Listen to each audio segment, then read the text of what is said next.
Good morning! Horror and chaos be to you in the name of Runie Ruse. Now, Runatics, welcome one another as I shall welcome you. Hi, hi. Good morning. How are you guys feeling today? No hangovers, I hope. Hi, hi. How is the music too loud? Do I need to... Is the Christmas jazz too bumpin'? Do I need to turn it down? Music's good? Okay. I can turn it down, like, I feel like it's a little too loud. I'll turn it down, like, just slightly. There we go. Ah! Thank you so much for the 5 gifted memberships. Thank you! No more... The memberships have returned. No more funny business. Let me grab my tambourine. You're not in the kitchen today? Nope, I'm not. I broke into someone else's... I rented a different person's home today. I wanted something Christmassy. You see, it's like snowing outside. Get the memberships too, get the memberships today, get the memberships today, today, get the memberships, wow, make sure you say thanks now, get the memberships today.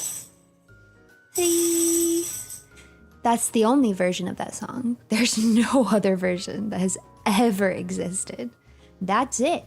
That's the one and only. Ooh, wow. Ooh, ooh, ooh, wow. Good morning, Rise and Ruse. I've missed these cozy early streams with you all. Felt nice hearing my Rise and Ruse alarm again. No, I hope your stomach's good with the coffee though. Oh, you're not, okay, that's good. If your stomach hurts, you shouldn't drink the coffee. Yeah, tea will be better. Coffee is so mean on the stomach. That's why when I was sick, I didn't drink coffee for like a week straight. And then part of me was like, maybe I shouldn't go back to drinking coffee every morning, you know? Because, if, you know, I won't be addicted. I won't have the headaches after, you know, a while. But it dragged me back in. The smell, the allure, the ritual. It really is like ritualistic for me. You know, I get to my office and I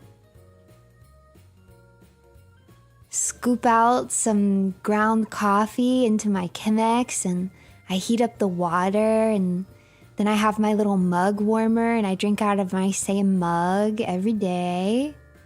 And it's just like, now I'm ready to work. Like, now I'm ready to get some evil rune magic done, you know? How am I supposed to do all of my evil magic dealings if I don't have a warm cup of coffee sitting next to me? There is Serbian coffee candy. My stepfather is using them for, he has subsided on drinking coffee, and it's pretty good candy. Oh, to get off of it, that's actually not a terrible idea, huh? You could also just use caffeine pills too, but the candy has much more whimsy. But yeah, I am definitely addicted to coffee in the sense that it will give me a headache if I don't drink it. Hold on, I feel like chat's too big. You're covering my candy decorations. Get out of here. There you go. That's better. Bonk, bonk, bonk. I had the shrink beam. I hit you with my shrink magic. Thank you for 2 months of membership, Corey. Hi, Runie. I'm not home this morning, so I tried the coffee the other day, and I'm excited to hear what you think about it. Either way, this stream will be the perfect companion as I get some work of my own in the office done. We'll have fun at work. Ay, ay, ay. Ay, ay, ay, ay. I didn't sleep super well. I woke up at like 3 a.m. I was like, I feel like that didn't happen as often when I was younger. It must just be one of those things. Now that I'm older, wow, the alcohol wearing off wakes me up in the middle of the night. I mean, I know it's supposed to, but I just feel like it didn't when I was younger, and now it does. Hi, Runie. I'm going to bed. Oh, I'm going to bed. Good night, good night. Good night, sweet dreams. It's morning where I am, so I've been up for a little while now, and I haven't had my coffee yet. So we're gonna have to remedy that together. But today, we're gonna be trying something a little different. So I found this recipe for a spiced Christmas coffee. It is linked if you want to take a look at it in the pinned comment. Let's see if I can remember from memory, because I didn't write it down. Let's see if I can, from memory, remember everything I put in this. So I already have like a bowl that I've mixed up, if you can hear this. But this is a cup of ground coffee. It said to use like a dark roasted coffee. I went with Jelly's coffee because I remember it being pretty robust. I hope my memory is correct. I did not go back to watch the stream to verify that information, but from my memory, I feel like I remember it being pretty robust. So I thought, you know what, let's do some Jelly coffee. So this is Jelly's coffee from Faith's Connect, and this is a cup of that. Now, I did a medium grind, and I don't know if that's going to make a difference, because in the thing, it says that you can just like brew it however you want. But I just don't know if that's going to work, because the surface area is going to be so different. I don't know. It's a medium ground coffee, a cup of that.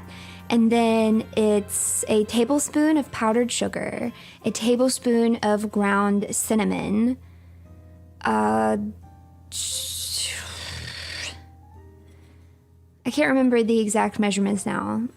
It's a fourth of a teaspoon of ground clove, a fourth of a teaspoon of allspice, and then I think half a teaspoon of cardamom, half a teaspoon of... Wow. No, a fourth of a teaspoon of nutmeg.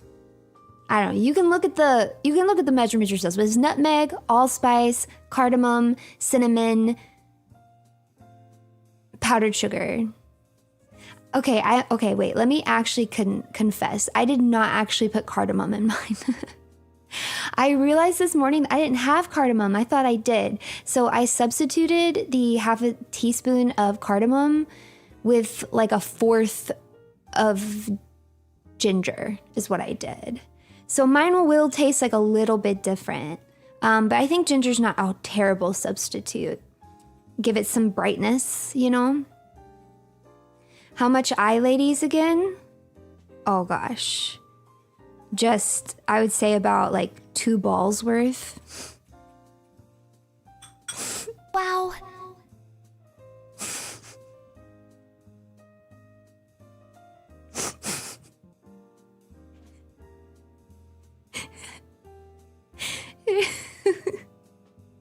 Yeah, that's what I'd say. 10 a.m. I'm going to sleep. Oh my gosh, wait. Are you on night shift or something? Well, I hope you have a good sleep. I think it's so hard to sleep during the day. Your circadian rhythm is screaming at you.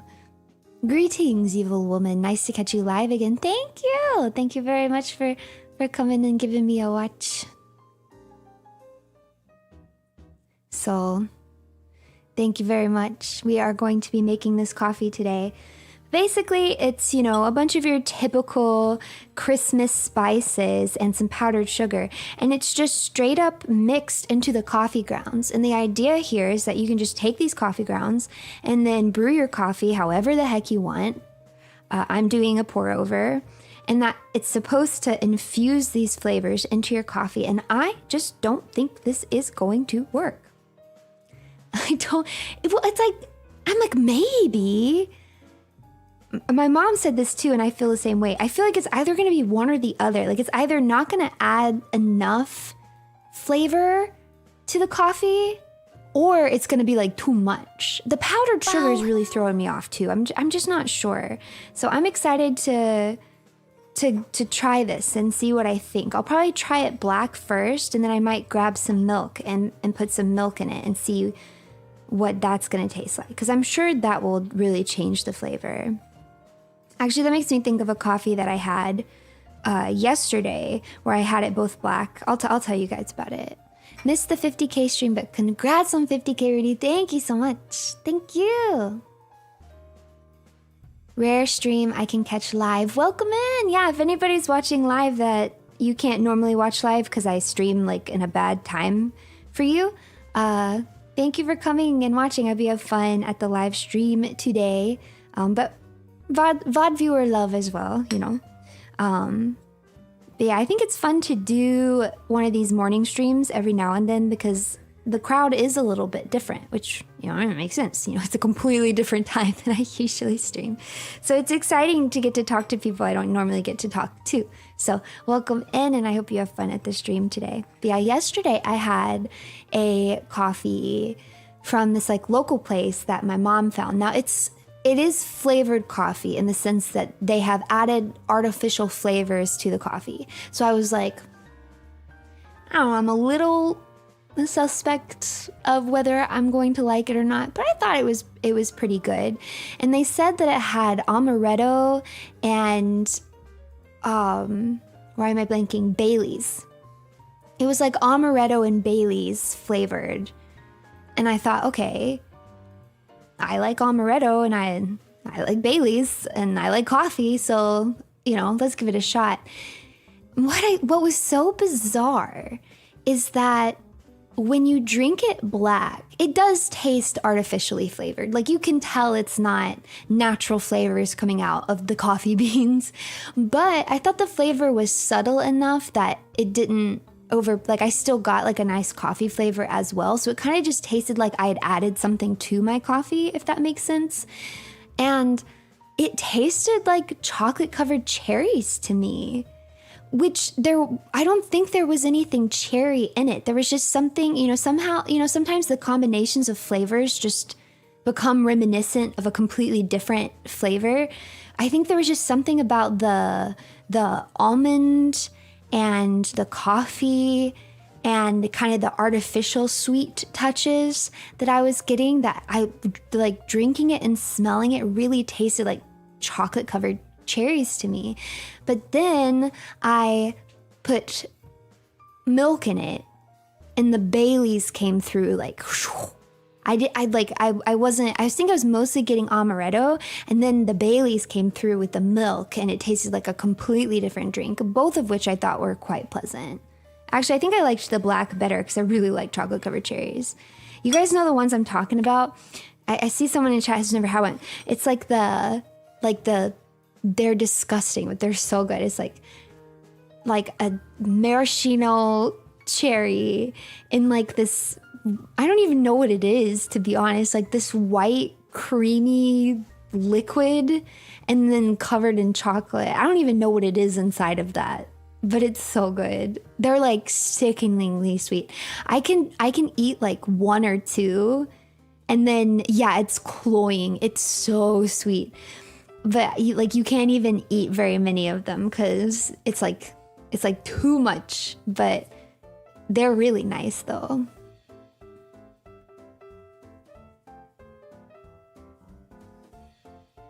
So, are you talking about cherry beans? Now, I've never heard them called cherry beans, but let me Google it, because that might just be a name for them that I am not familiar with. Cherry beans. No. Do not think this is what I'm talking about. I'll show you what I'm talking about. Chocolate covered cherries. Yeah, these things, whatever the heck this is, I genuinely don't even know. I don't even know. I don't even know what that white stuff is, man. This thing. Cordial cherry. It's so good. Oh, I'm sleepy. These are Valentine's ones? That's funny. I've always associated them with Christmas and not with Valentine's. I mean, if you Google chocolate-covered cherries, a bunch of Christmas photos show up. Like this one's Christmas. There's another Christmas one. I feel like they're more associated with Christmas than with Valentine's, don't you? Maybe it's different in different areas. Hybrid. Oh, yeah. But yes, I think they are very yummy, but really, really sweet. And that's what the coffee tasted like.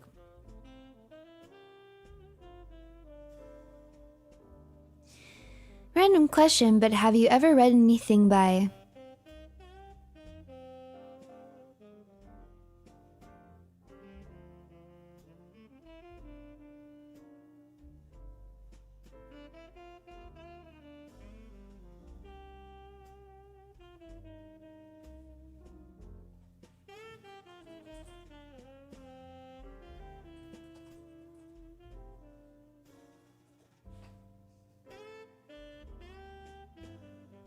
Okay, hold on. I thought you were trying to trick me into saying something. It's a legitimate question, bro. Well, I just wanted to confirm. Sometimes I don't trust you. I've never heard of this name before, and I just thought for a second you were trying to trick me into saying, you know, like one of those double entendre or whatever things. Have you ever read anything by Clarice Lispector? Seems up your alley. No, I do not believe that I have. The Stream of Life, The Hour of the Star, Near to the Wild Heart, The Passion According to G.H., A Breath of Life, Covert Joy. Whoa, she's got a lot of books. A Ukrainian-born Brazilian novelist and short story writer. Her distinctive and innovative works delve into diverse narrative forms. No, I don't think I have. It's not ringing any bells for me. It's up my alley though. Runie, I see you enjoying various fantasy books. You might want to be careful there. You would think, wouldn't you? You would really think, wouldn't you? But we've talked about this before. I'm just such a hater. You know, it's actually the same with horror, I think. It's the same with horror because I love fantasy and I love horror. At the same time, I'm the biggest hater of both genres. Like literally D1 hater. And if you do not do it right, I will very much so not like it. And I'm picky. Like, I don't even mean if you don't do it right in general, objectively. I just mean if you don't do it right for me personally, and I'm extraordinarily picky. I'm so picky. No, I would say more hater than snob. Because I feel like snob implies like that I would think it's objective, right? I'm not saying it's objective. It's completely subjective. It's just that I have very particular tastes, and a lot of fantasy novels do not hit it. When it hits it, it's great. And when you don't hit it, I'm a D1 hater. I'm like, I hated that. I did not like that. So when I tried to get into reading fantasy novels, I just did not like the vast majority of the stuff that I read. I was like, you know, even like your big popular fantasy series, at least the more modern ones, I was like, I do not like this. And I kept trying. I know I've talked about this before. Let me see if I can remember all the series that I tried. I tried Red Rising, did not like that. I tried the Poppy Wars. Oh my god, I did not like that. What's the one with like the people who can like mold the earth? It was okay, but I didn't like that either. Yeah, I tried a bunch of the popular ones and I was just not into it. I did not like Brandon Sanderson either. I'm so sorry. That's what I'm saying. I'm a hater. I'm a literal hater. D1 hater. But not a snob, because I'm not saying that I have the objectively right opinion. Like, I'm sure people, I mean, I know people absolutely love those books, right? It's just to my personal tastes, it's just not my personal taste.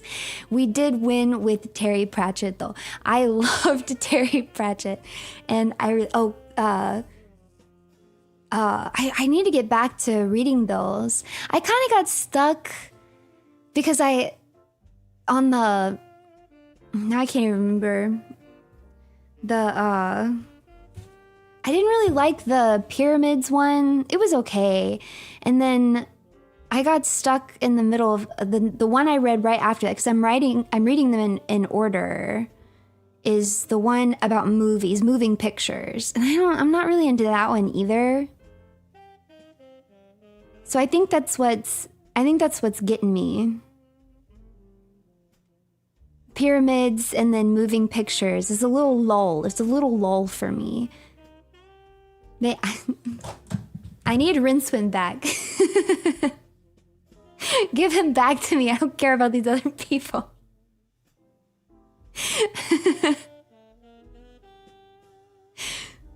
So, Name of the Wind. Name of the Wind I would like to try again. I actually have the first book, and I have tried to read it several times, and I've gotten like a little bit into it and then not finished it. But I don't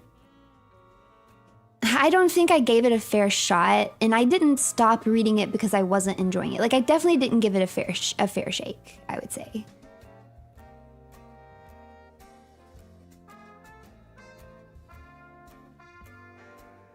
The older disc books are by far the least good. They get better as you get into this world. But see, I'm going in order though, and I feel like they're getting worse as I go on. Like, the first few books were bangers for me.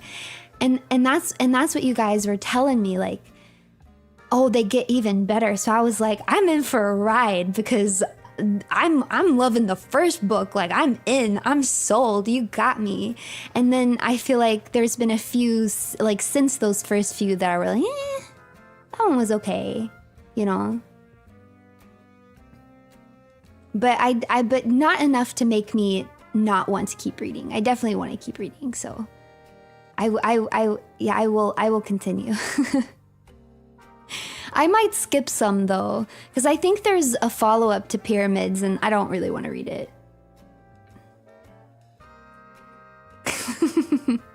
Maybe if I love everything else, I'll go back and read it. Good morning, Runie. Amazing stream last night. I'm the Runatic that brought up the World Trigger remake, and I'm wondering if you ever read the manga Siren. 16 years after getting axed and causing a slightly rushed ending, it's finally getting an anime. I have not read that manga. Wow. Is it similar to World Trigger? Is that why you bring it up? I struggled reading Mistborn, but love Stormlight Archive series. Different audiences. Mistborn is younger, Stormlight is more mature. That's true. I could give Branderson a second chance, because he does seem to be quite a prolific writer, right? And so I only tried literally one of the series, right? So it's possible, it's very possible I might like a different one. So yeah, I think Small Gods was the one that looked like it was a successor to it. Maybe if you didn't like some elements of Pyramids, you might not like that one either. Yeah, that sounds right. Small, because I remember looking at a chart that was like saying like which ones were connected to each other. And if I know there was one that like was connected to Pyramids, and I was like, I probably won't read that, because I didn't really like Pyramids. How about sci-fi?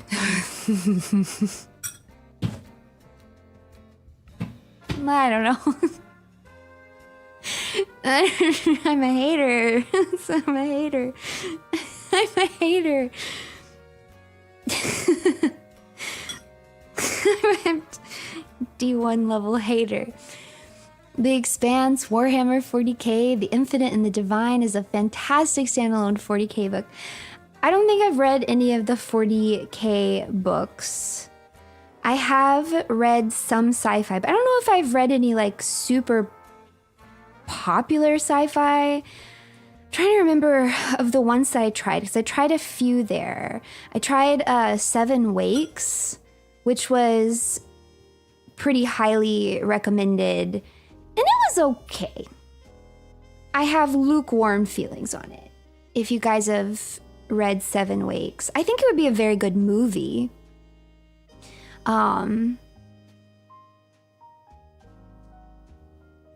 Sci-fi.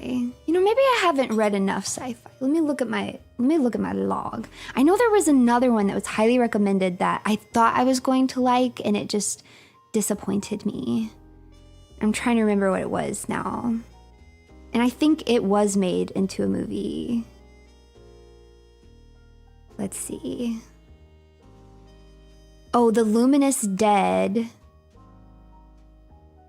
That was kind of sci-fi. And that was okay. Okay. Oh, the fifth season.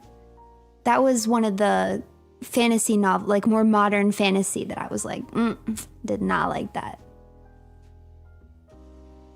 Let's see. Oh,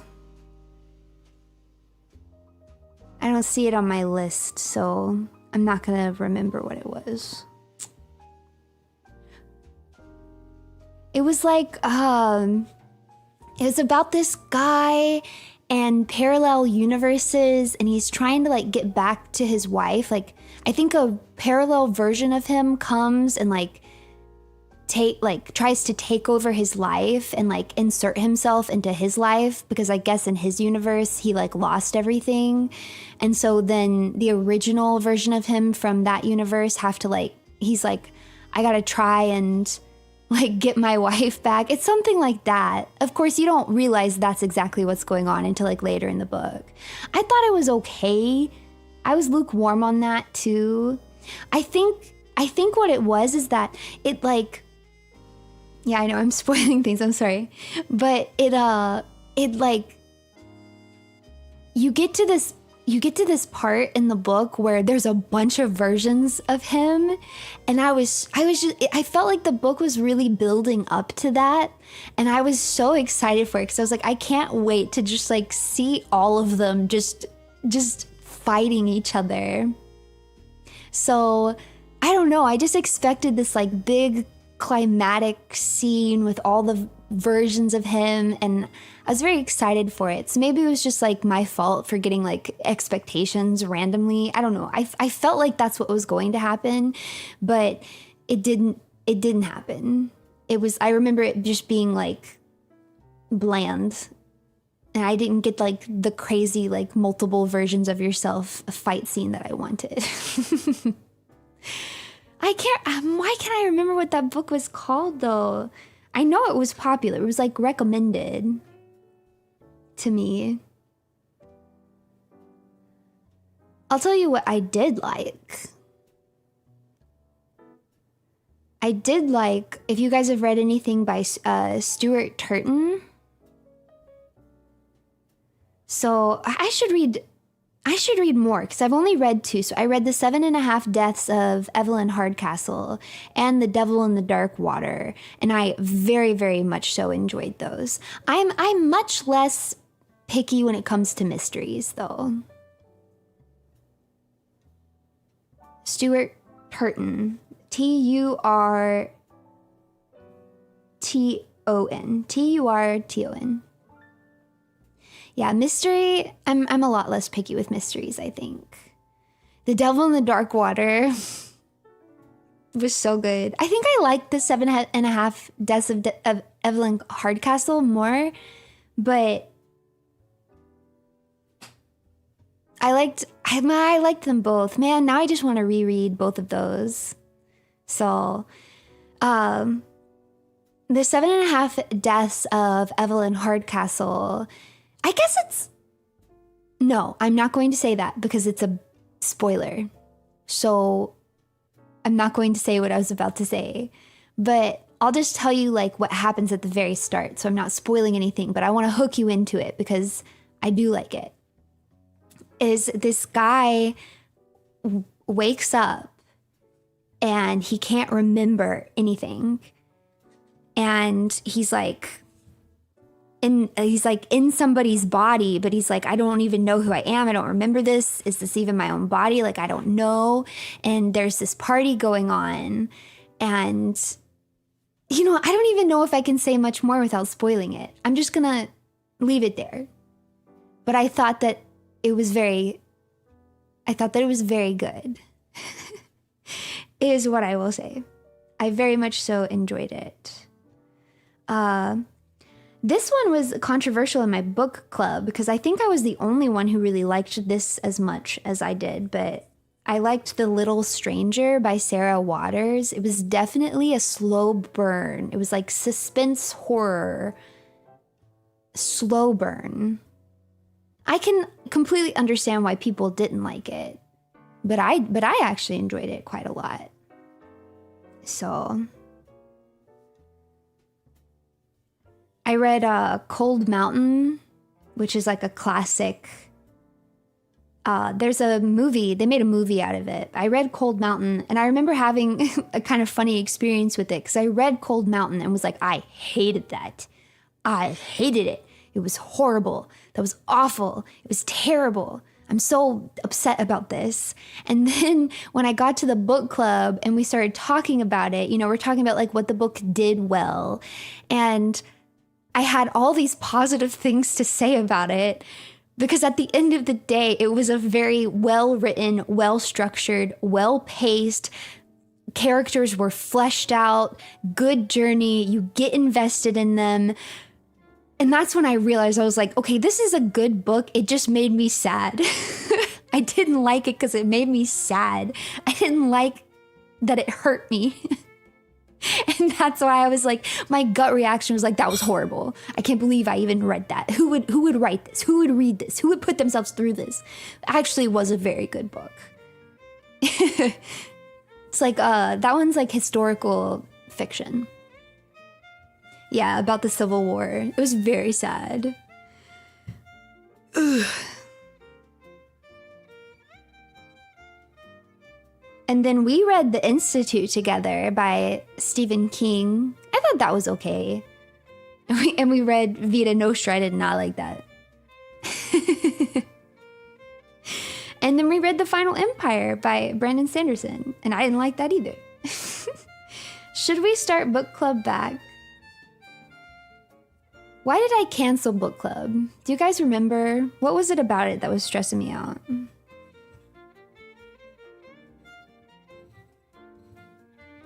Branderson, please?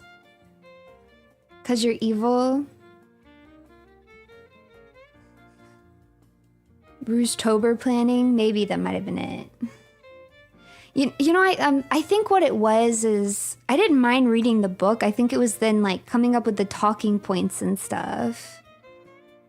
Stressed me out. You know what it is? It stressed me out because I was like, what if we read books and everybody loves them and I don't? I think that's what stressed me out. I don't know why. It's not like I don't critique media you guys like all the time. It's not like I didn't come in hot as a streamer and like on my second stream be like, I didn't like JoJo. I don't like Chainsaw Man. I don't know why for the book club in particular, I felt more insecure about it. I don't know why. Actually, Evil. That anime you really like, it sucks.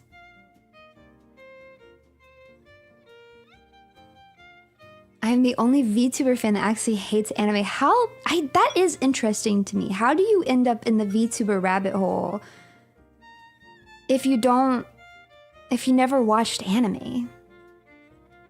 I guess that's...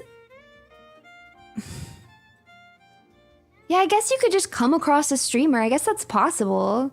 Like, you could just really like streamers, and you just come across a streamer that happens to be a VTuber, and you're like, well, this is fun. I guess, yeah. So, you YouTube recommend, yeah.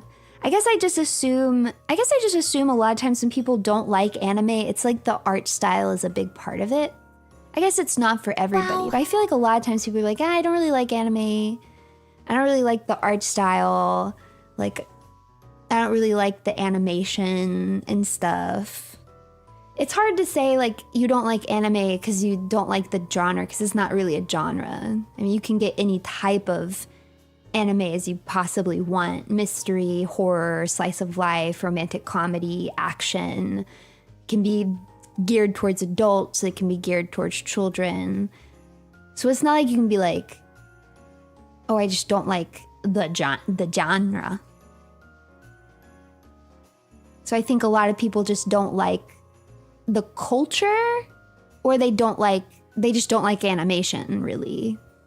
And so, which is both valid to me. But then if you don't like either of those things, then it's surprising to me that you would like VTubers, because so much VTuber culture is anime centric or inspired by anime, right? And then the style is obviously anime.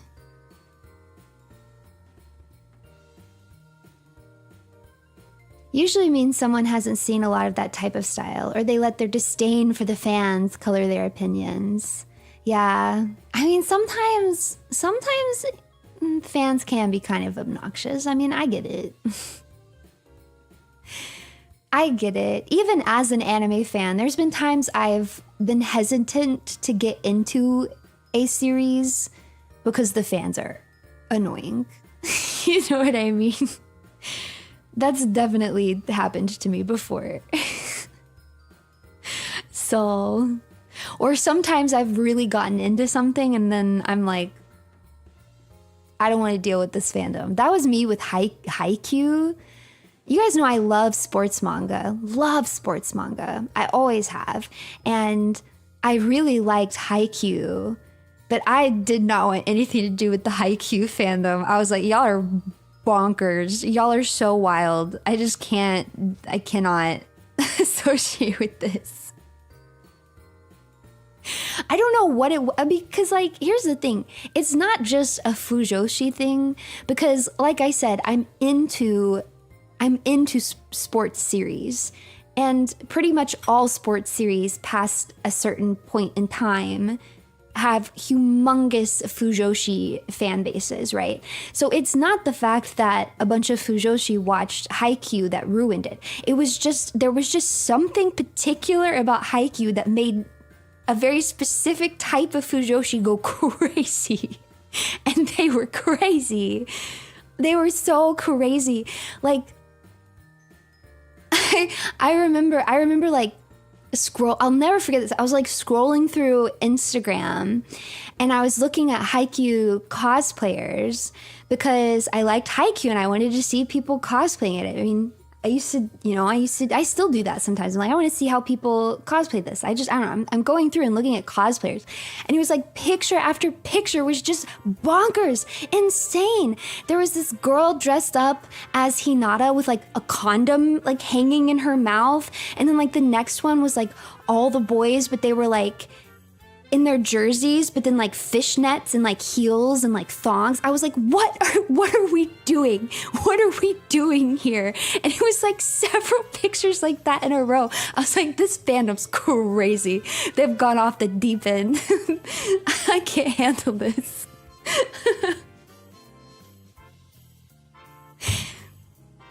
It was wild, and it was a wild time. I feel like the Kuriko's basketball fandom never got quite like that. I don't know. I mean, I'm sure it did. No, I don't feel like it ever got like that. I don't feel like it went that bad.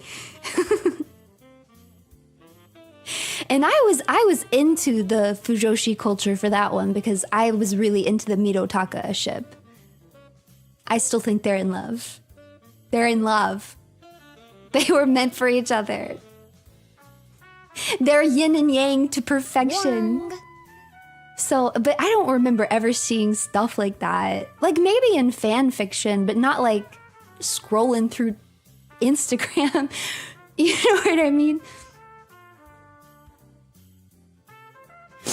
Siren is a death game turned time travel action mystery story with a simple yet fun power system. So how about manga book club and more watch-alongs to help put you back in the running for Face Connect's biggest weave and another 100 ranking? I think manga's just too hard to do a book club for, right?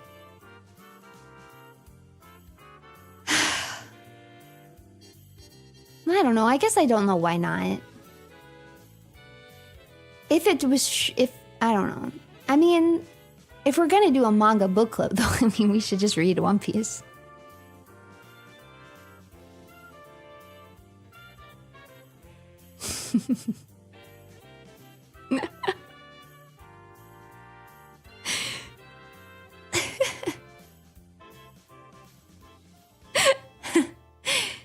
I think part of the reason it's gonna be hard is because I'm not gonna be able to pace myself.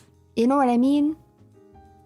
So maybe if it was like a short, like if it was short enough that you could read the whole thing and then we could just discuss the whole thing in one section, I feel like that would be nice. But like, let's say we actually tried to do like a longer series that I'd never read before. Like, I'm gonna read ahead and then I'm gonna be trying to talk about, you know, the first 50 chapters. I'm gonna be like, but I already know what happens in 60 through 100 too. You know what I'm not, you know what I mean? Like, I'm not gonna pace myself.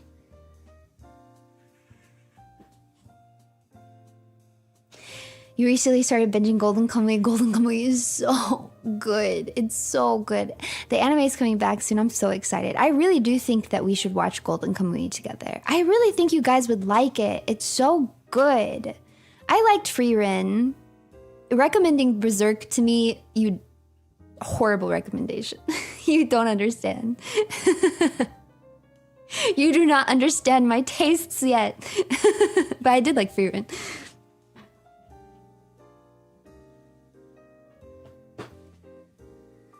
Especially if you love cooking or history. I think that's what's so great about Golden Kamuy, though, is that it really appeals in a lot of different directions. I say this all the time, like all the time, but I much prefer a story if at its core, without having to think about it, without having to be into a niche genre, like without needing, like you don't need to be a history buff, you don't need to be a philosopher, you don't need to crunch numbers or think about it really hard, you don't have to be like smart and intellectual and emotional to understand what it is saying. I like when a story at its core is just a good story, digestible, exciting, and good. Pretty much anybody could watch it, understand it, or read it and consume and understand it. And it's just good, blank. And then if you want to put stuff on top of it, you're just gonna make it better, right? But I want both. I want both things. And it is completely possible to do both things. And I think Golden Kamuy is a really good example of that. If you don't really care about the cooking stuff, if you're not really into history or Ainu culture, if you don't want to think about its greater themes of war and chosen family, responsibility, the death of culture, if you don't want to think about any of those bigger themes, you can just consume Golden Kamuy. You're gonna know what's going on and it's gonna be exciting and fun. It's funny. It's action-packed. Like you can just consume it and have a good time. And then if you want to dissect those layers, there's so much there. There's so much there to think about and crunch in your little brain if you want to, but you don't have to. You can just read it or watch it and it's good. You know what I mean? And that's my favorite type of stuff. I really like when there's both. If you only give me yeah, highbrow. If you only give me highbrow stuff, sometimes it just gets on my nerves. You know what I mean? And it's not because I'm not capable of understanding things that, like stories that don't have a super digestible plot line. It's just that I don't enjoy it that much. It's kind of like, it's the same thing. Do you guys remember like in the 2010s? Wow. I feel like a bunch of music got popular where like the singing was bad. Do you guys kind of remember that era of music? Where like, it was like, I feel like people had this impression where it was like, it's about the music, not the singing. It's about the music. So sometimes it almost sounded like they were trying to sound bad. You know, like they were going for like this kind of like folksy sound. But it was just bad. Like it just didn't sound good. You know what I mean? And I remember talking to one of my friends about it. I wish I could, it wasn't auto, it was like,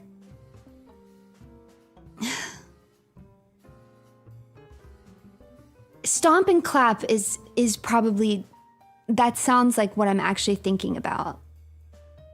It was like, I'm not talking about like the rappers and auto-tune stuff like that. It was like, yes, and like the not very melodic either, yes. It was like,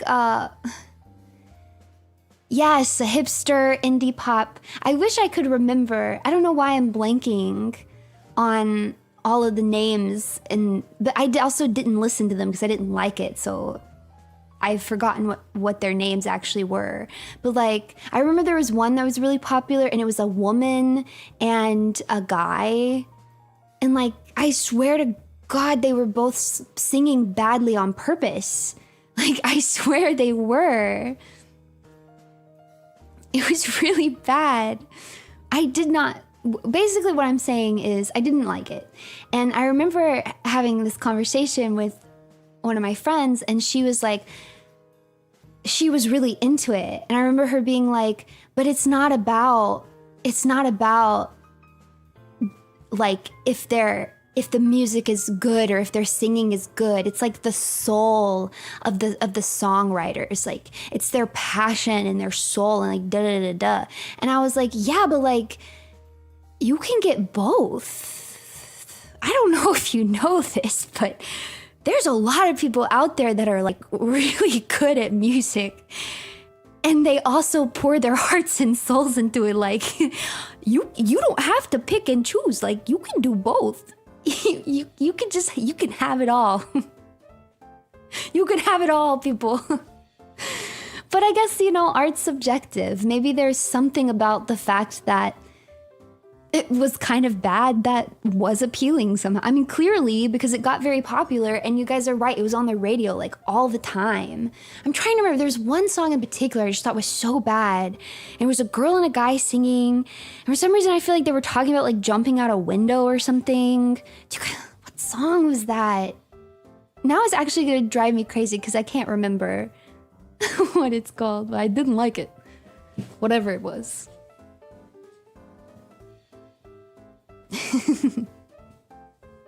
We have gone completely off the rails because we have not even made the coffee yet.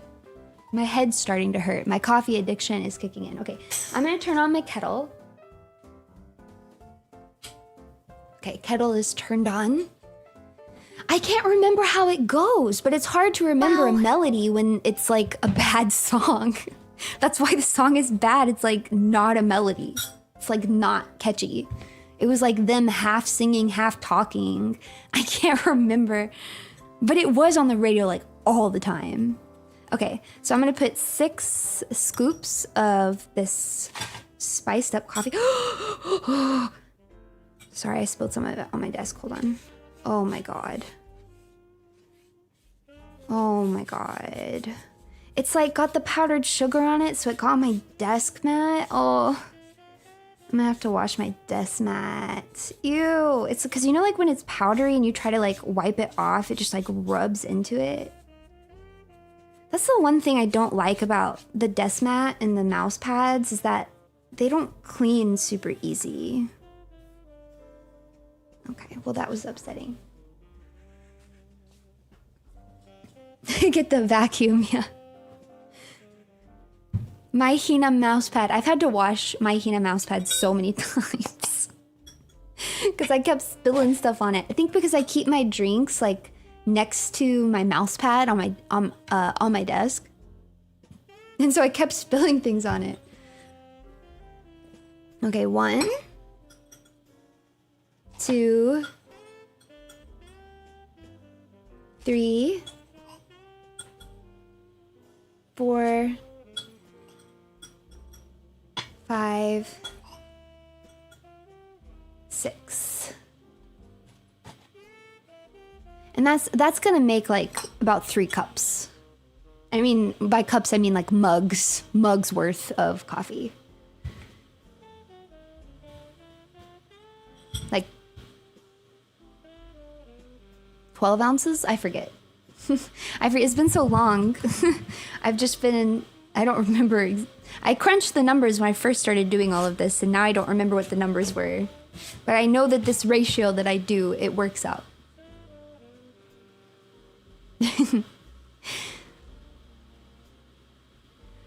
Which talents have mouse pads so far? Leah, Clara, Remy, Hina. You know, I don't know.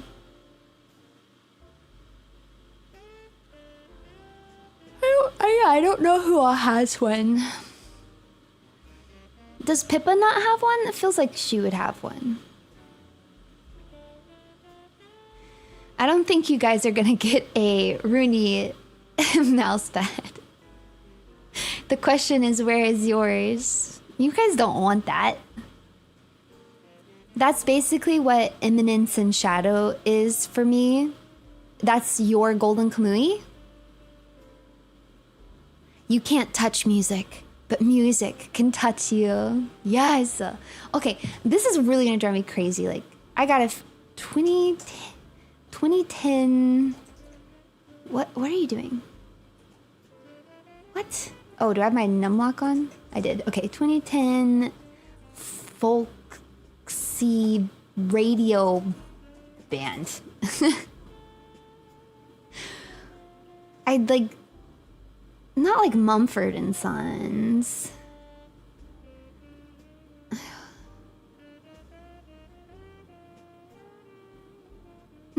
This is gonna drive me bonkers. Is it Closer by the Chainsmokers? Let's see. Closer Chainsmokers. Let me see. Hey, thank you so much for the 5 gifted memberships. Thank you.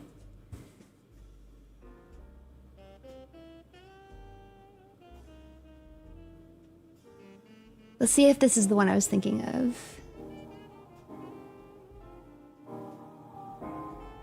This already feels too electronic to be correct.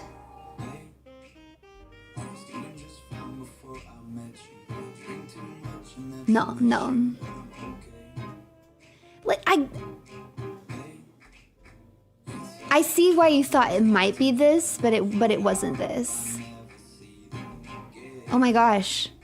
It won't let me pause it.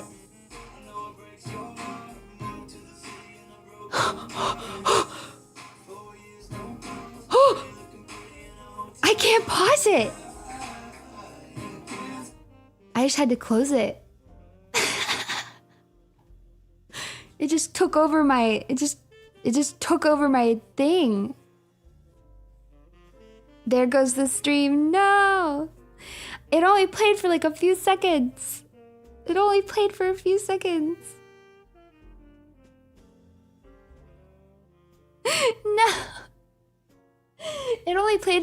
seconds and through my microphone. I don't even have desktop audio on. It'll be fine. The tube has been glitchy lately on the player. Apparently, man. Okay. So now my water is ready. So I'm first going to pour in just a little bit and let it breathe for a second, and then I'll pour the rest of the water in. And we're gonna see if we actually get a spiced coffee. Dirty paws of monsters and men. I'm afraid to pull something up again. Dirty paws, monster and men? That doesn't sound familiar.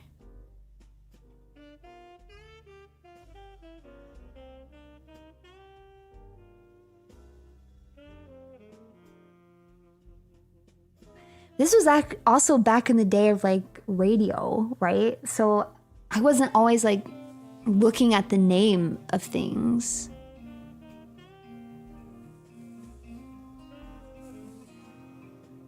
Okay, maybe.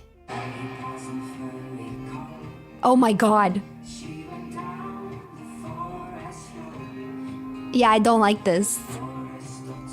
I don't know if this is the exact song, but this might have been it. I feel like it might be a of Monsters and Men song. But I don't think it was this one. Because the one I'm thinking of, they were literally not singing. They were not singing.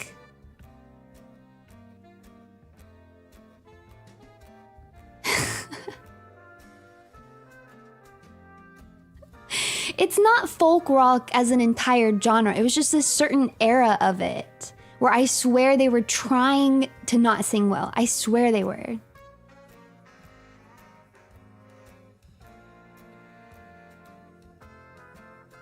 But thank you very much, Pippi, for the 5 gifted memberships. Gifted memberships too. Gifted memberships today. Gifted memberships today. Gifted memberships. Wow, make sure you say thanks now. Gifted memberships today. I guess not. I've never heard the term stomp clap hey era, but now that you like writing that out, I'm like, oh, that's gotta be exactly what it was. Okay, talking about Imagine Dragons, I laughed so hard when I heard the ending to Kaiju number 8 for the first time. I was like, there ain't no way they got Imagine Dragons to do this. So funny to me. I don't know what it is in particular, but it really did crack me up.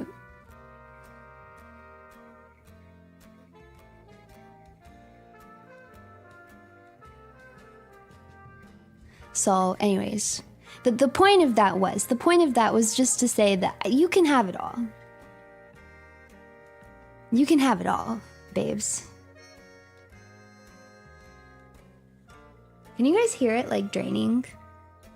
I feel like that's a nice noise. Ooh, not me hitting the mic.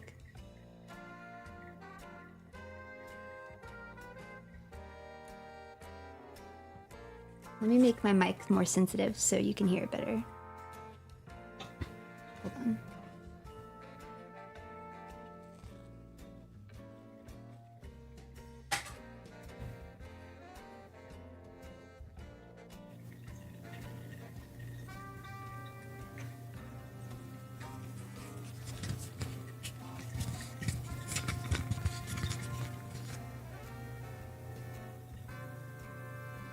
Can you guys hear that?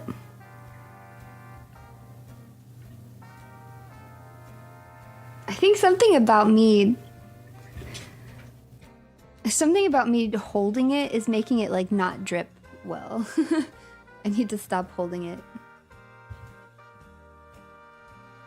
I'll have to do one of these with an ASMR mic at some point. You can hear all the lovely noises. Maybe that's what I'll do for the first members only ASMR. We can make some coffee together.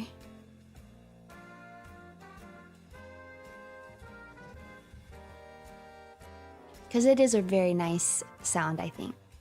Using magic powder to brew a dark potion. Truly an evil woman, a vile sorceress. Oh yes, that's me. Your one and only Runie Ruse. It's hosted by ASMR window. Oh my god. I'm never promising streams ever again. I wrote like a script for it. Yeah, I should record it.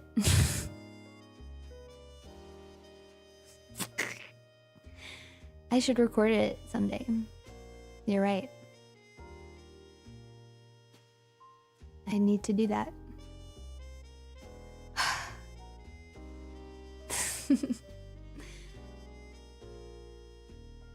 Runie would never break a promise, right?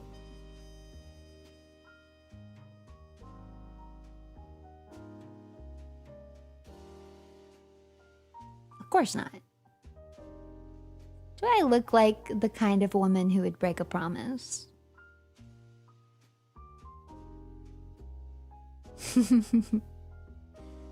Of course not.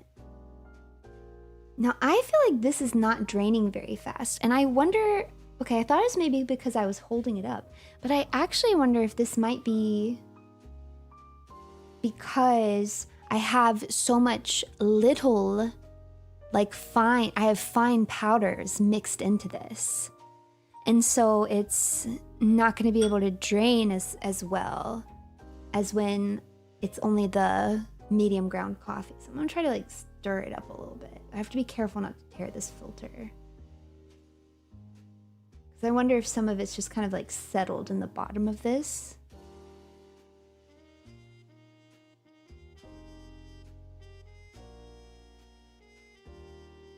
That did not seem to help.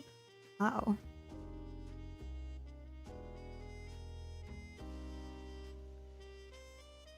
Oh, I made a mistake. Ugh. I made a mistake. I stirred it with a spoon and then I licked the spoon. Ugh. It was just like putting all those spices directly into your mouth. Why did I do that?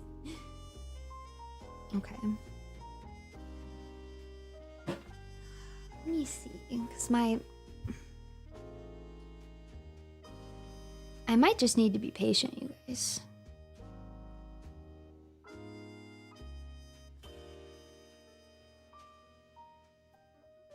Because if I rip this filter, it's over.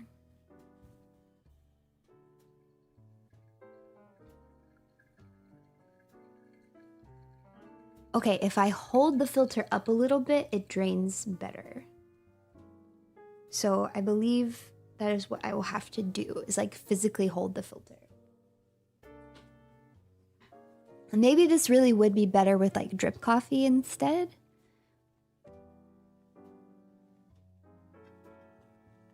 Okay, I've got all the water in it.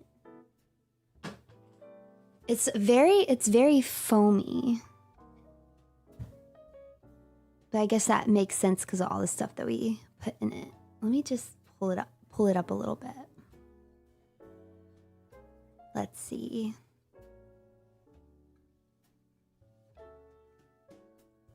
Yeah, if I hold the paper up slightly, as I suspected, I get a better drain. So I'm just gonna hold it here until it drains. It's draining so slow though, and I'm a very impatient person. What is happening? I'm trying to brew coffee. Sorry. That if you've just come into the stream, that's probably not obvious at all, is it? I'm trying to do pour over coffee. So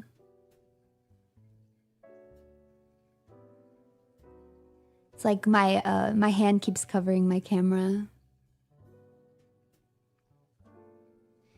And brewy brew. Ah, yes, the potion of awakening. Oh, I saw someone say this earlier in the chat, and I meant to respond to it, and I forgot to. When we were talking about Terry Pratchett, they said Terry Pratchett was an Oblivion fan.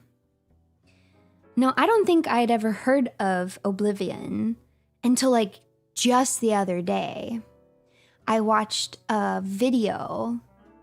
I was watching a video about Resident Evil 2 remake, and then it recommended at the end of it this other video about Oblivion, and I liked the way the YouTuber, like I liked their cadence and whatever, and I was at work, so I was like, whatever, I'll watch. You guys know me, I don't have to know. If I just like the cadence, I'm good with it. So I liked the cadence of the Resident Evil 2 remake video, so I was like, I'll put on this one and just listen to it while I work. And it was about Oblivion, which I knew literally nothing about. I didn't know anything about it. And I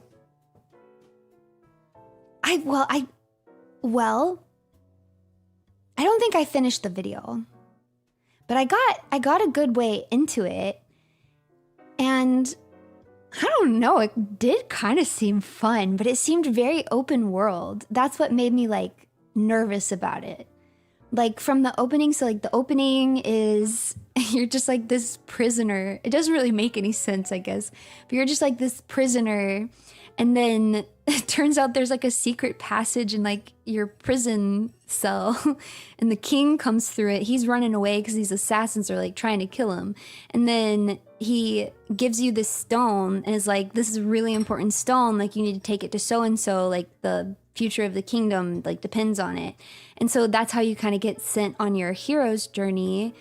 And you can like, there's different, like you can go more magic based or more combat based, and it looks like you just kind of like walk around the world and do missions and stuff. And like the really open world stuff seems very like stressful to me. I know a lot of people really, really like open world stuff. I actually do prefer when it's on the rails a little bit. You know what I mean? 'Cause it just stresses me out to just like have a million things that I can do all at the same time. But I don't know, like the things at least that they were talking about was like, did seem fun.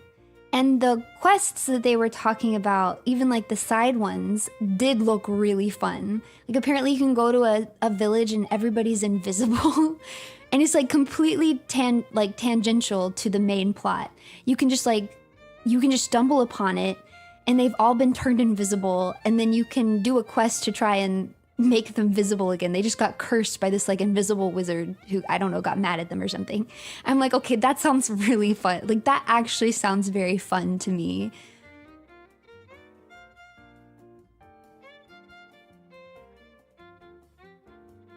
So I think what like open world bothers me when I just don't know what to do. You know what I mean? It's like when I don't know what they want me to do. I don't know what they want me to do. And I just run around this big open map and I do a bunch of stuff, and I don't know what the game wants me to do, you know? I think if there was like a main, like a very clear main storyline, and you could like just do that, and then if you feel like it, you can go screw around in other places that I would like. I think maybe, I mean, you know, you never know. I could give it a shot. It definitely piqued my interest. It definitely looked like something I might like, and it did look kind of funny, unintentionally. It's funny that, because I saw someone say that in the chat, it did unintentionally look a little bit funny to me. Like the whole opening sequence, I was like, this is bonkers, my guy. Like, this whole thing is bonkers. Like, why would you put your escape route in a prison cell? Like, that does not make sense. Actually, I take it back. Maybe it makes perfect sense. Who's gonna look for a secret escape pathway in a prison cell? That's the last place anybody would put it. But it's also just crazy to me that like he could have leaned against the wall one day and just left. He could have leaned against the wall one day and been like, huh, let's get out of here.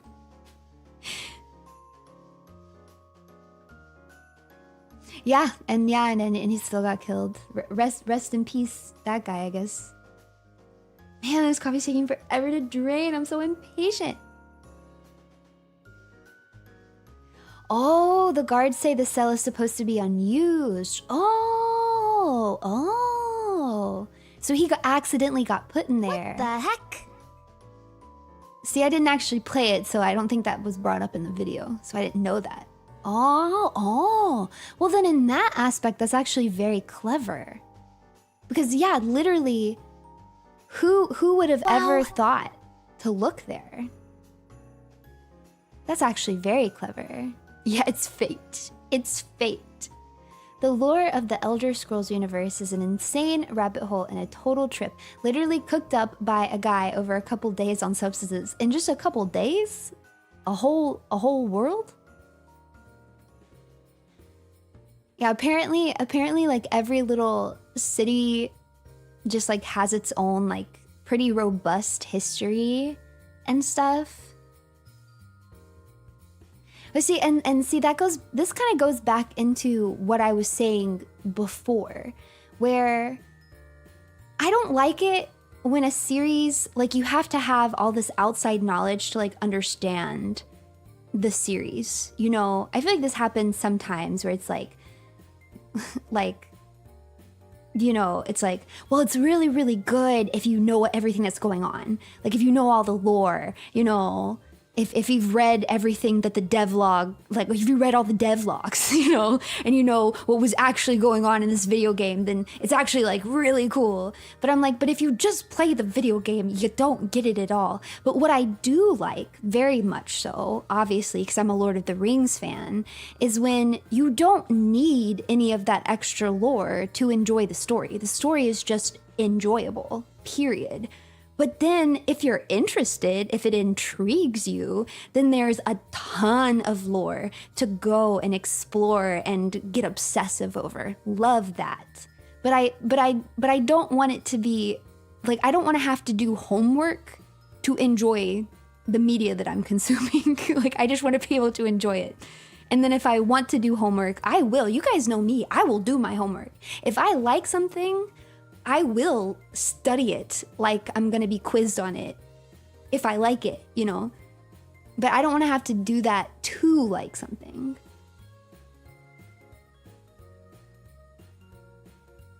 I'll study.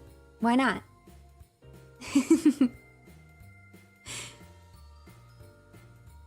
Homework stream win? Thank goodness I don't actually have homework ever. Sometimes I see streamers doing like work together streams and like study streams. It like fills me with anxiety. I hated being in school so much. I'm like, oh, I feel for you. Ugh, I feel for you. I'm so glad I'm not in that era of my life anymore. I'm off to work. Have a great Rise and Ruse, everyone. Thank you. You'll have to come back and check. You're gonna miss how it actually tastes because I yapped for too long. Saw a mud crab the other day. Horrible creatures. Bye. Is that a quote from Oblivion? I don't know, but I'm just gonna assume. Maybe I should play this game. Is it a good game for stream though? Because it seems like it'd take a really long time. It also seemed like a very long game. Especially if you like do everything. Mud crabs everywhere, really?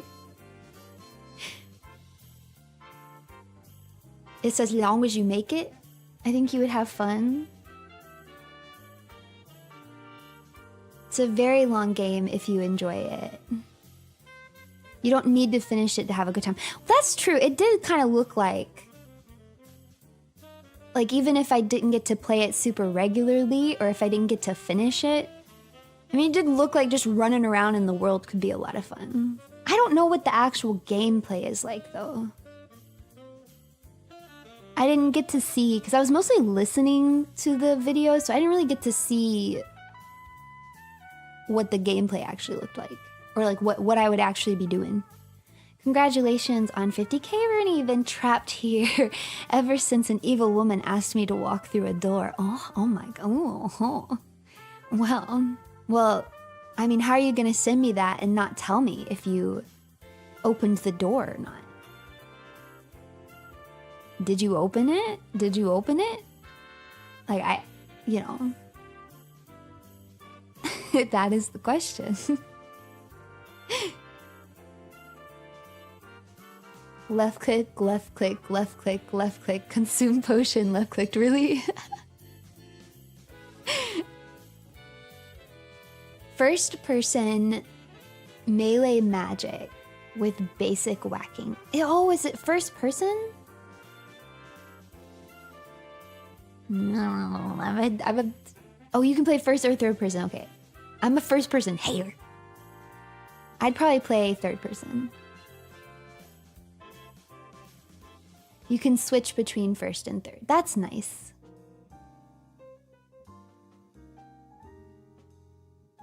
That's very nice. I was actually talking about that the other day because I was talking about Resident Evil 9. And Resident Evil 9 is gonna be like that, where you can do first person or third person. And I was actually talking about like difficulty levels in Resident Evil. Because like, I want to play the games as, like the first time I play the game, I kind of want to play the game as it was intended by the creators to be experienced, you know? Like this is the intended experience, right? I don't want to make it extra hard for my first playthrough, but I also don't want to make it super easy. Like I just want to get like, I want the intended one, you know?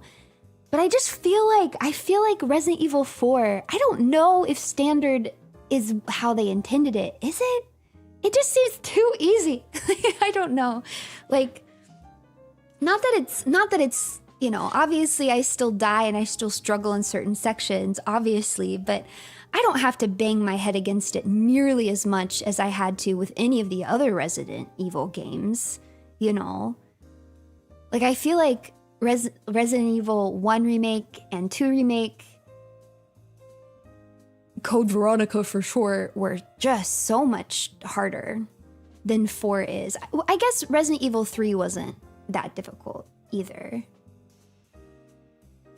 So then I just wonder, like, what is the intended experience? But maybe I'm wrong. Like, maybe that is the intended experience, you know? Maybe I'm just overthinking it. But also, maybe I'm just still trying to think of it as a survival horror game and not as an action game. Yeah. I think that's where it gets me messed up. Because even though I know in my head that it's not a survival horror game, I'm still thinking of it.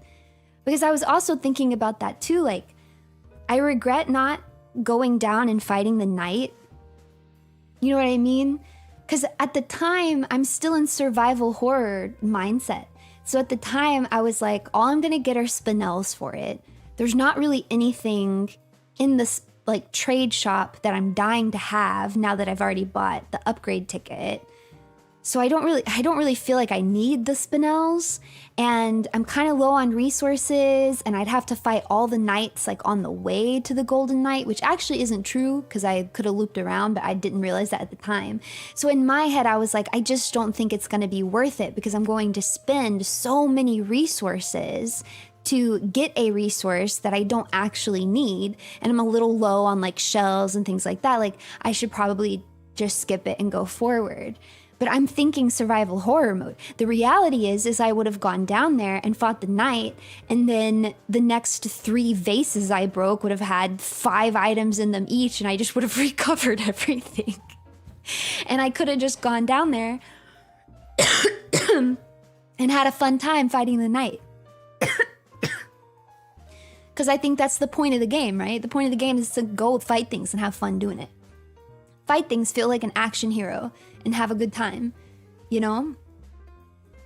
Like, I think maybe it's not even like a difficulty thing, it's like I'm just not thinking about it right.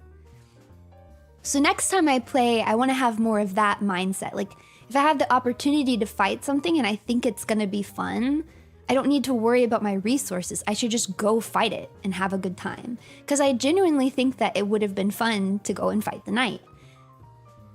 Fun in video games? Yes. Believe it or not, you can have fun in video games. So, yeah. I think I'm just thinking about it the wrong way. I'm just thinking about it the wrong way is what it comes down to. I just need a different mindset. But maybe I just played too many survival horror games in a row. Because in reality, I feel like I've been playing exclusively survival horror for like a year now. Like ever since Halloween last year, I've just been playing survival horror for like a year straight. So maybe it's just hard to like switch my mindset back.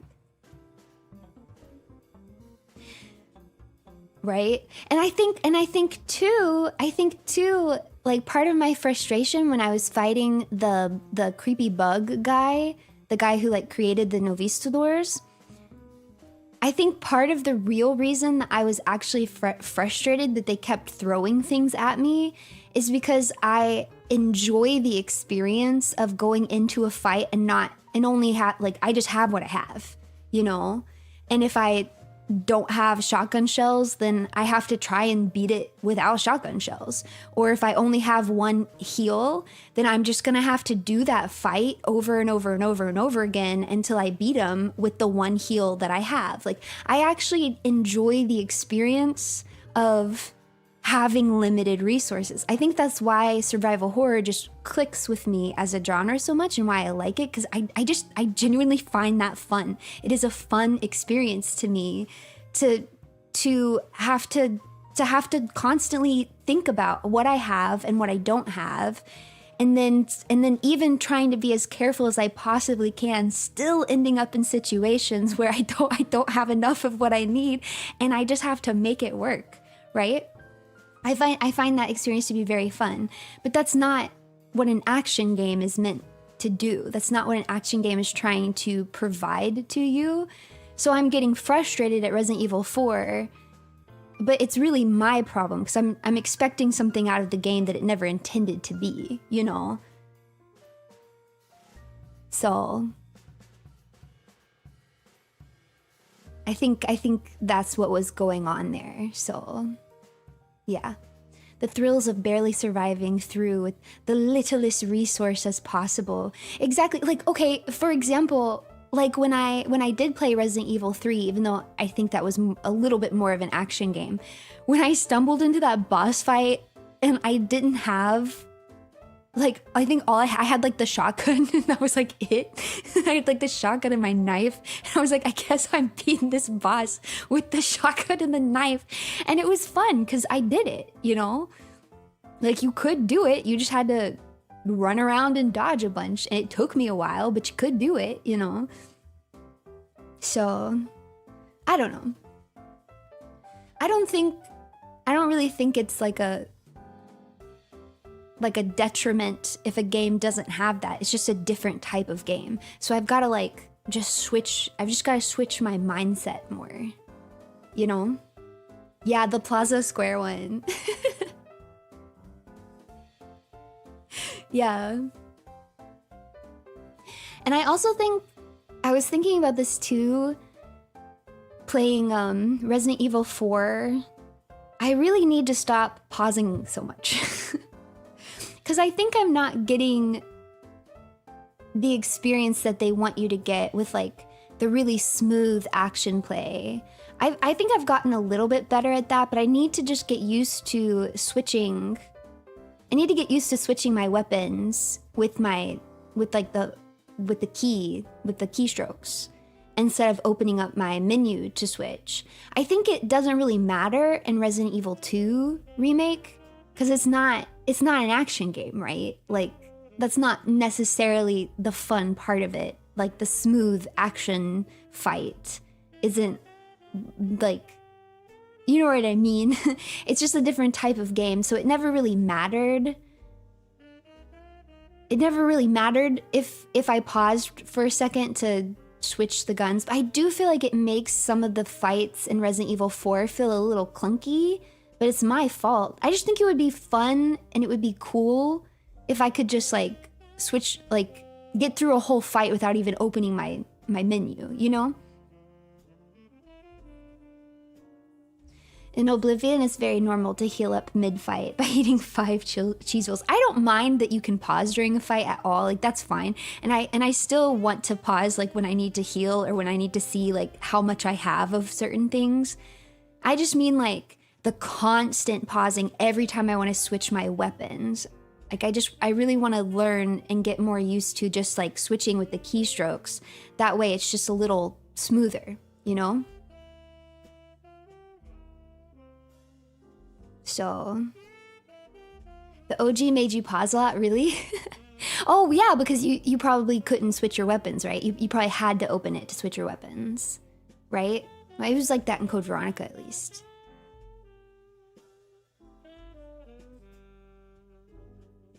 Yeah, that makes sense. That's the thing, is I can't use the mouse wheel. I actually tried while practicing Resident Evil 2 remake at one point.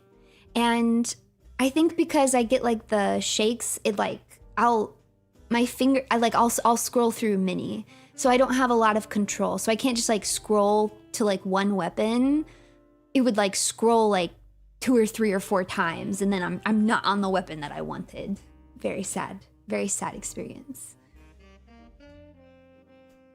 It's the same thing because you can do that in Phasmophobia too, and it's not good. It's not good for me.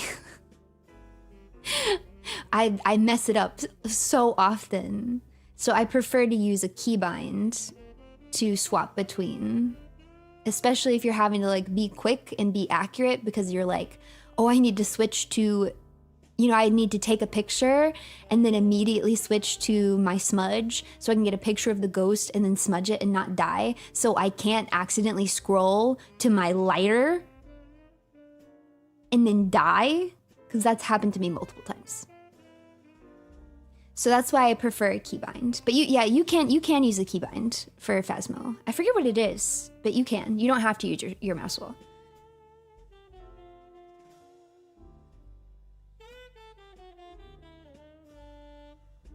But it also depends on where the buttons are, apparently, because there is something about the C button. The C button being under my D button is not working for me.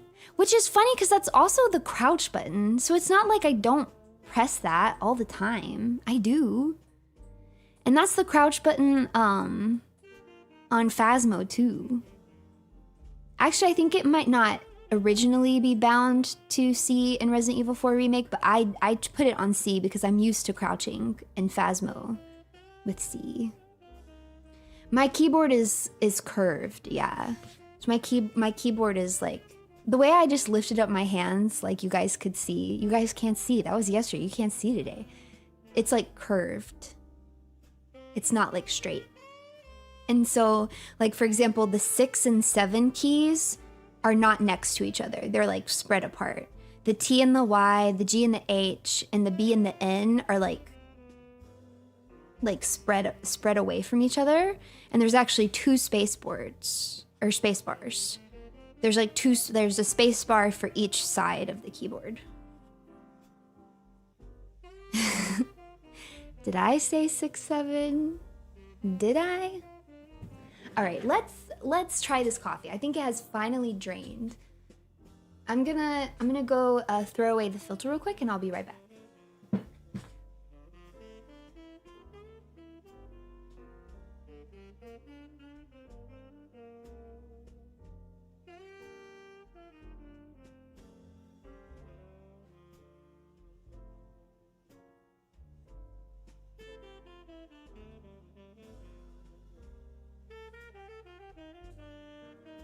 Yeah, I have 2 space bars. Well-designed modern games like Resident Evil 4 Remake cater to much wider audiences with a smoother experience than a lot of older games. Yeah, I mean, yeah, I guess, yeah, that makes sense. It definitely makes sense.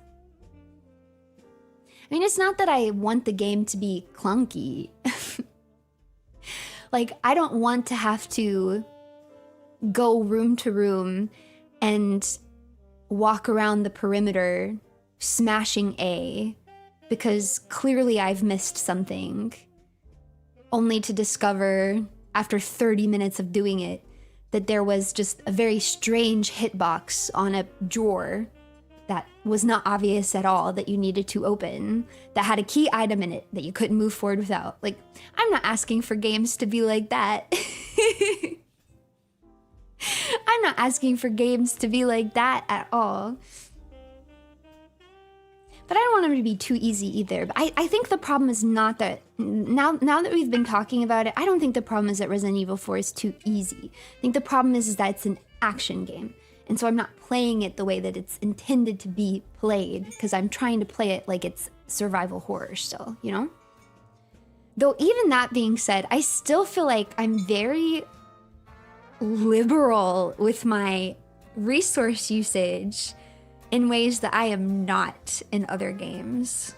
Like, it's crazy to think how much gunpowder I've used. All the gunpowder, and I keep running out of shotgun shells. If I run out of shotgun shells in Resident Evil 2, I'm done for. I'm like, it's over. I gotta start over. I gotta load a save because this ain't gonna work. I've lost the game already.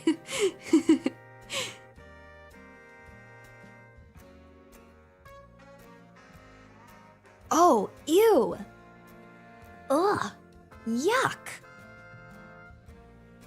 Oh, this is disgusting. Mm-mm. No. No. Mm-mm. I do not like this. This is what I will say. There is a lot of flavor that has been injected into this coffee. The flavor did come through. But the powderiness of these ground spices that usually gets masked when you put it in a syrup, right? Is very, very blatant. You guys know that taste in your mouth, that texture in your mouth when it's powdery. It's just so dry. It's very unpleasant. The texture of this, like the flavor I think is okay. It's okay flavor-wise, maybe a little too strong, actually. I think there's maybe a little too much of the spices in these, but the texture, the powdery texture is just very unpleasant, in my opinion. I don't see any reason why you would do this. In my opinion, you're gonna get a much better Runatics flavor and texture if you just made this into a simple syrup, which would have taken you like 2 seconds. Okay, do everything the same, right? Use all those same ingredients, but just make it a syrup. It'll just be your own like Christmas spice syrup. And then brew your coffee and then add syrup to the coffee to sweeten it and give it that flavor. And then you're not gonna get this like powdery taste. Ugh. Is it like if you didn't mix instant coffee properly? Yes, very similar to that actually.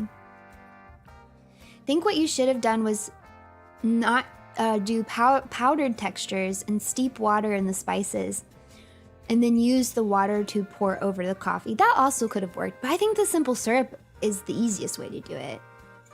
That way you can also kind of control how sweet you want it to be too.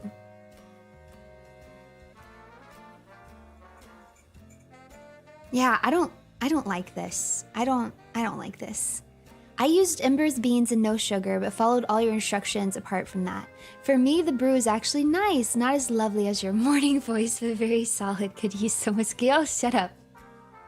Shut up, you. Maybe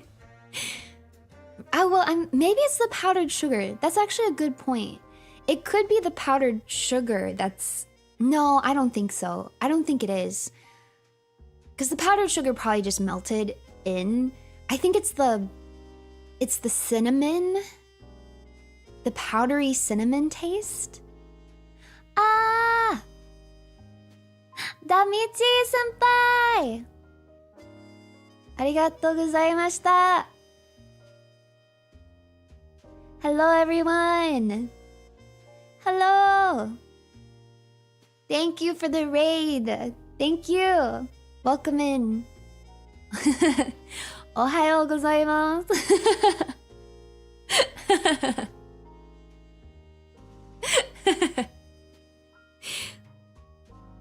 It's not even morning. It's like not even morning where I am right now. It's getting too late in the day. Yeah. Oh. Coffee o nomimasu? I don't know how to say all those spices in Japanese. but yeah. Jelly no coffeeを飲みます。But then I put a bunch of stuff in it. Jelly's coffee is good, but I don't like it like this. Spice. Spice.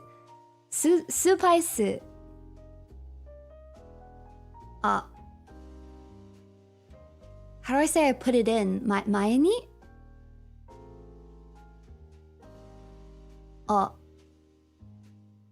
Spice はコーヒーの前に I don't know how I say. I put it in there.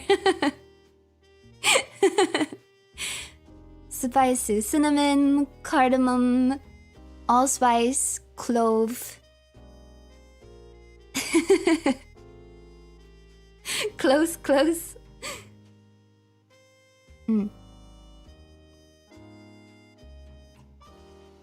I hope you had a good stream, Mitsuru senpai.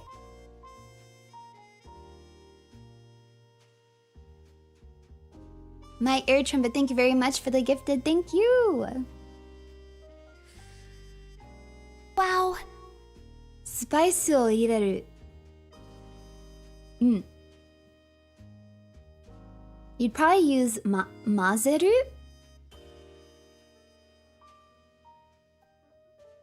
Cute Runie choo choo.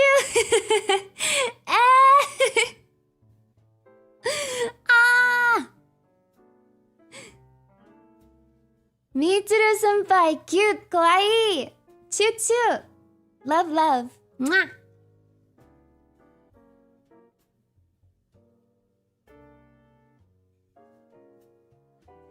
I love spicy food, but I don't like the spicy coffee.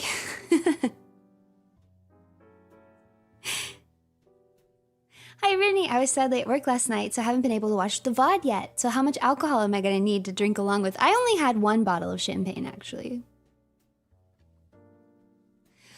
I bought 2 bottles. I thought I got... I don't know. It was probably because I was so sick. It's funny because I feel so much better, right? I feel way better. So part of me is like, I'm over it. But the reality is I was so sick for so long that your body actually really does need time to recover, man. Like, and I was barely sleeping all last week. So I just couldn't do it. Like, I'm so much weaker than I usually am, too. So I basically just laid in bed for a week, not eating anything. So, yeah, maybe when I was younger, I could have bounced back from food poisoning better. But stay away from raw oysters. But I like raw oysters. But I like them. I'm gonna eat raw oysters again. I'm sorry. I'm sorry. I'm gonna eat them again. I'll just be very particular. I'll be very particular about where I eat them, and I'll only eat a few of them. Because I am still worried that I might be allergic to them, like my mom said, right? But I'll just be very particular. I'll only eat it from like a really nice restaurant with a really good reputation, and I'll have like maybe 3. And then we'll see how it goes. And if I get sick again, then it's, you know, then I really will. I just wish I could capture that feeling. There was a point in time, I think I even tweeted it. I remember as in I remember doing it. I remember thinking this was so not worth it. It's just not worth it. I'm miserable. I feel like I'm going to die. I can't remember what it feels like to not feel like this. It's just not worth it. I'm never eating raw oysters again. And I remember feeling that way. Wow. But I don't actually remember the feeling itself, you know? somehow the feeling itself didn't capture. Because now I'm like, I survived. It was a bad week. It was a bad week. I'm not gonna lie. I had a rough week, you know. I survived. It's probably not gonna happen again. Right? Do we have to add oyster food poisoning to 2026's predictions? No! No! Runie, definition of insanity.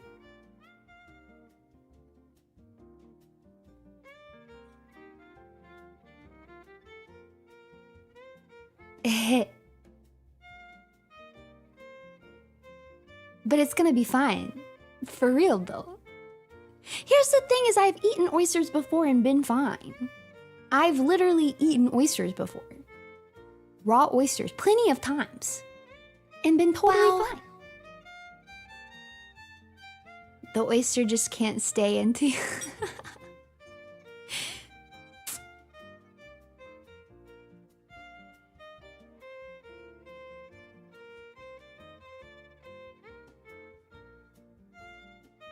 We'll see what happens. Apparently cinnamon in Japanese is the cinnamon. You know, that doesn't surprise me.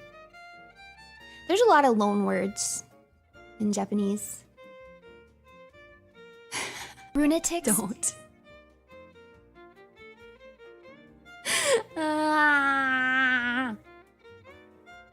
I'll do it if I wanna. I'll do it if I wanna. We'll see. The Akasupa is written in blood. 'Tis written in blood. It'll be fine. I mean, I'll at least give it a few months.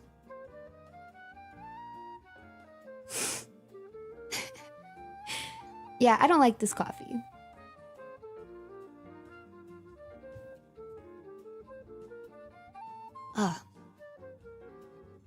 I guess the flavor's fine. I might have put a little bit too much clove. I only had whole cloves, so I did use a mortar and pestle, and I tried to smash it up a little bit to measure out 1/4 of a teaspoon. But that's not really what they were talking about. I mean, they're talking about like straight up grinding it. And I didn't get my clove ground. And like when you grind it, like when you buy ground clove, it's gonna be completely dried. And mine was still like more fresh and it had some moisture to it. So maybe that, I think I just ended up doing a little bit, yeah, the clove is very strong.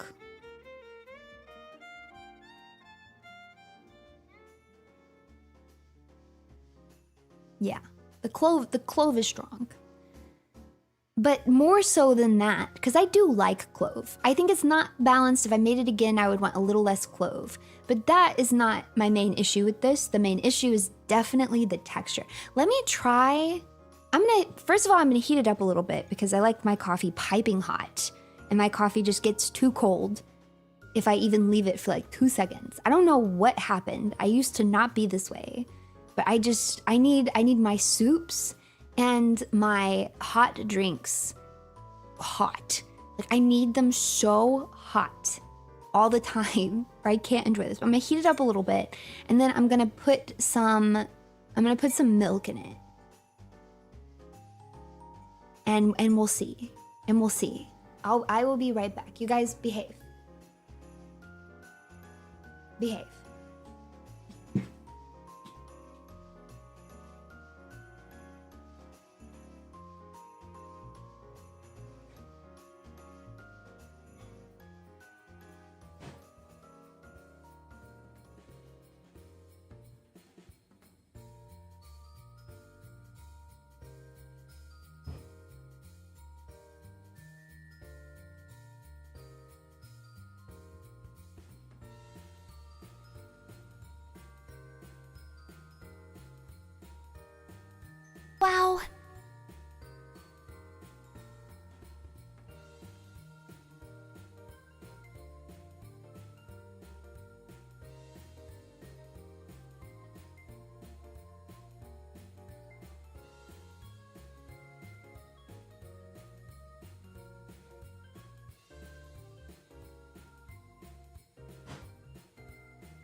Wow.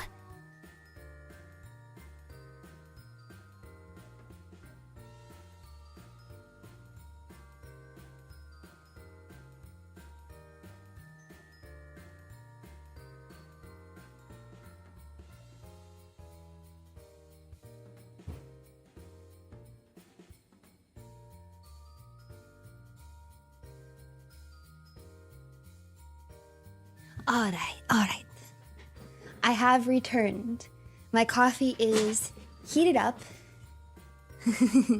And I added some milk to it. Look at all of you disbehaving. Oh my, I just created a new word. Disbehaving is when you're not behaving, but you're not misbehaving either. You're doing something in between. Disbehaving. Okay, I've just decided what it is. Disbehaving is when you do something that someone's asked you not to do, but only because you know that they don't actually care. So like I say, behave while I'm gone. And you guys send sweet messages to me because I'm gone. I told you not to do it, but you knew that I wasn't actually going to be mad if you did it. Maybe a little embarrassed, but I wasn't actually going to be mad. That's disbehaving. That's what I think. No, unbehave is something different. Hi, baby. What are you doing over here? The dishwasher's going. Why aren't you laying on the dishwasher? Because it's hot. You always lay on the dishwasher. What you hanging out with me for? You think I'm doing something more interesting? He does. My baby. My baby. This is younger Hellcat. He slept with me all night, which she doesn't normally do. My other one does. This one doesn't. Elder Hellcat sleeps with me, but younger Hellcat doesn't always.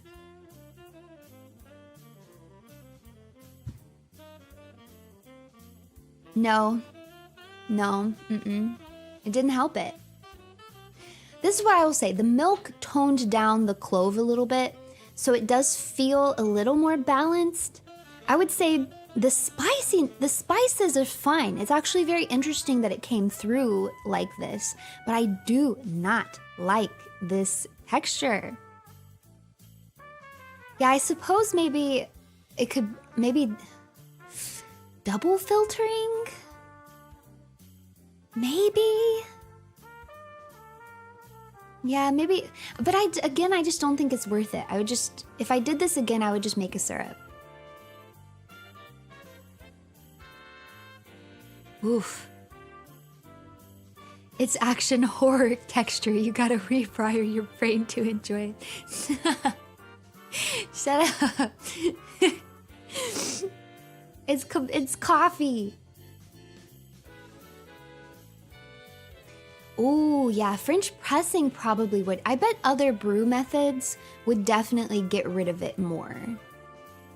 Yeah, French press, I imagine, is probably much nicer with this. Yeah, yeah. I think, unless I'm just crazy, I feel like the article said you could brew it however you wanted, or even had a picture of a, didn't it even have a, yeah, it has a picture of a Chemex in it.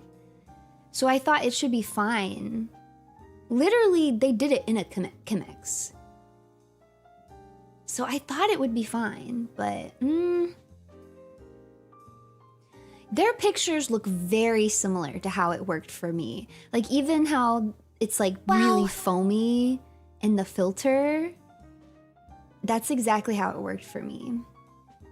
But I'm not a fan. I actually think this would be a much better method with a different brewing method. In my opinion. So, I also don't have the whipped cream, to be fair. I didn't put whipped cream on mine either. it's not grainy, it's powdery, for sure.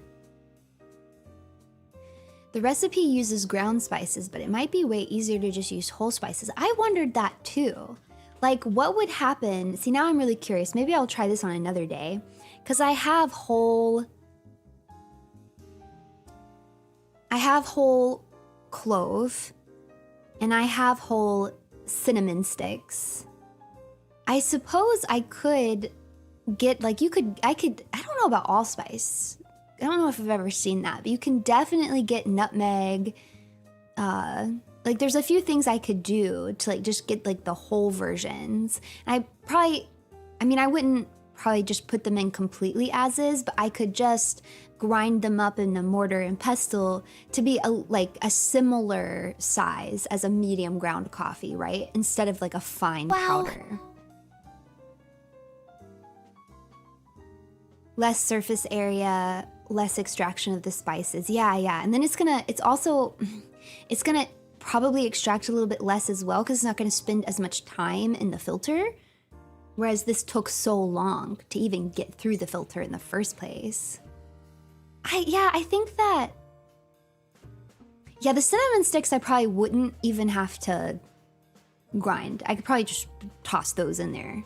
I think it would be more balanced, and I think the texture would be better. I think. I could have used more ginger in this, but that might be my fault, because I didn't have the cardamom. So I think that there is like a brightness that the spice mixture is missing.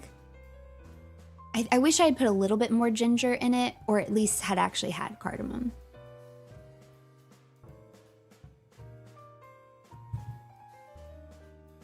It is better with the milk in it, though. I will say it's better. And I will say I am pleasantly surprised with how much the spices came through just running hot water through them, because I wasn't sure that that was gonna work at all. I really wasn't, but it does work. It absolutely works.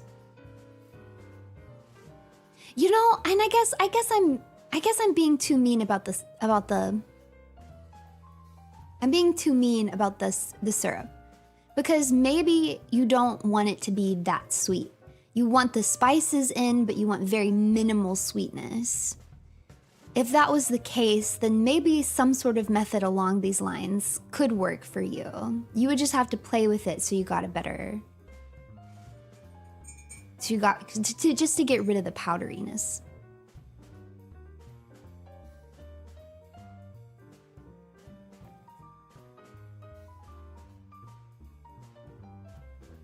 You know, the more I drink it, the more I like it. I'm not gonna lie.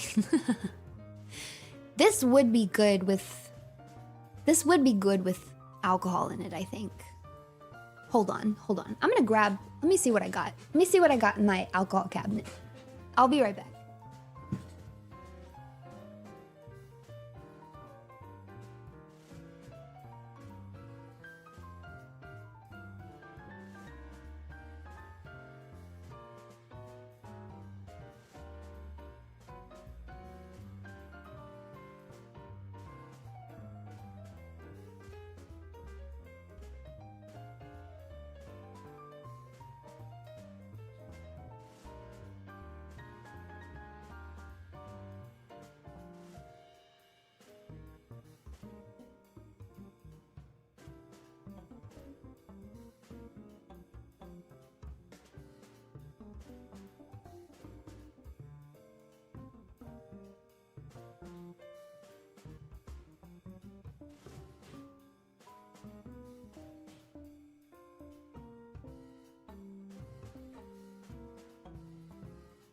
I'm back. I kind of wanted rum, but I actually don't have any. Wait, I'm lying. I do have rum. Hold on.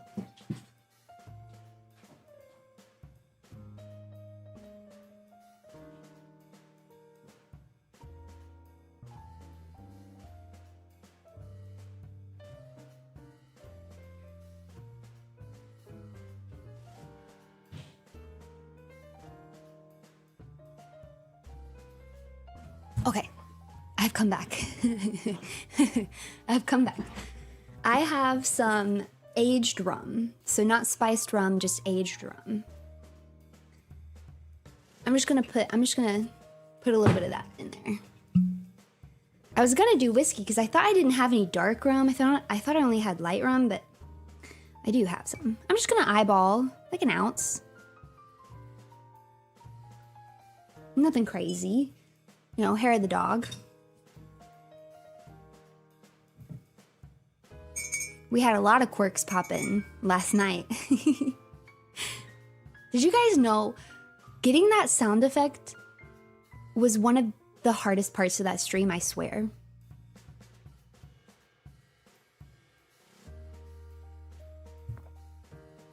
Oh, yeah. Oh, yeah. Now that is yummy. That, babes, is yummy. I don't know what it is about the rum, but I hardly even register the powderiness now. The spices taste really good with rum. And now, yeah, so it's got the coffee and rum, great combination. Christmas spices and rum, great combination. I mean, I knew it was gonna work, but it actually works way better than I even thought that it would. When you put the stream up, I thought it read spiked coffee. Well, now it's spiked and spiced. The spiked and spiced. Spice and spike. To spice or to spike? That is the question. And my answer? ¿Por qué no los dos? What is my cat doing? Stop!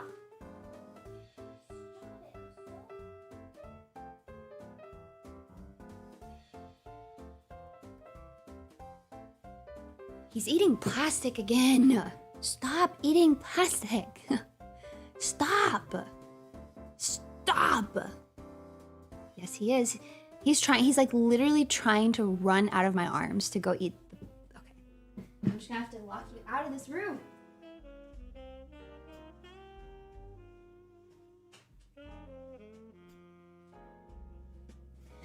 Cause I have a package in the next room that I haven't been able to like fully unpack yet, and it's got like some tape and plastic on it, and he just wants to eat it so bad. I don't know why, cause he throws it up if he does. He craves the plastic as he craved the raw oysters. But you see, the difference is that I don't think he understands that what he's eating could hurt him, right? Whereas I understand. I am fully aware of the potential consequences. So I should be able to do whatever I want. Because I'm an adult, I understand the consequences. I can make my own decisions. But he's just a little baby. He's just my little baby boy. And he doesn't know any better. I'm supposed to know for him. I have to protect him. So that's why he's literally scratching at the door and whining. He's like, please, mama, please. Just a crumb of plastic, please. Please, just a crumb. Just a crumb of plastic. I haven't had plastic in months. Please. Please. Ayan. Ayan. Baby.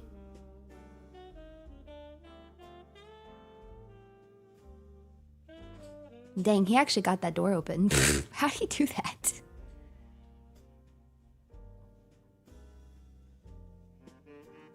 My cat just opened the door. Now he's just sitting on the counter and he's not even eating the plastics. I think he just feels proud of himself for getting in there. He's kind of looking back at me like, how did he do that? I must have not shut it all the way.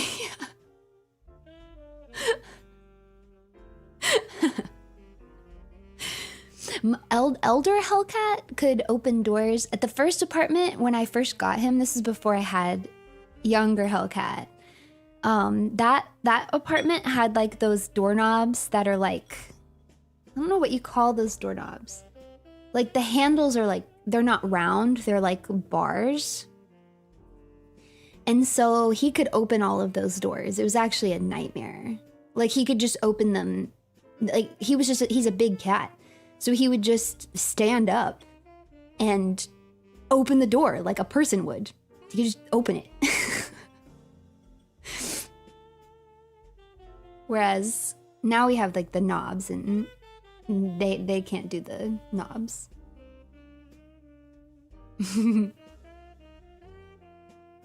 Oh, he's a big cat. He's a very big cat. He's like, I'm telling you guys, he's like toddler sized. He's so big. Yes, without jumping, he's big. He's a big cat. He's my big boy. And sometimes you will hear rumors that he's fat, but he's not fat. He's just large. He's big boned. And he's not fat, he just has a distinguished primordial pouch. Okay? Stop calling him hell fat! He's not!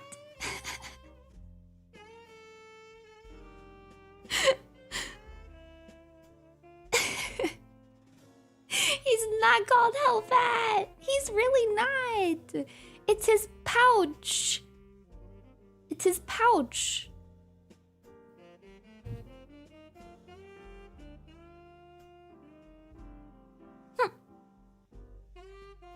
Rude.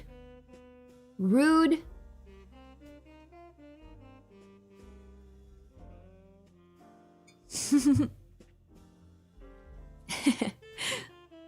He prefers the term fluffy. He would not give a single crap. If he was able to understand human language enough to understand that you guys were calling him fat, I'm telling you right now, he would not care. He'd be like, okay, peasants, be gone. The fact that you're even thinking about me is disgusting. Go on with your silly little lives, you atrocious wastes of space. Mother, pet me. That's what he would be like.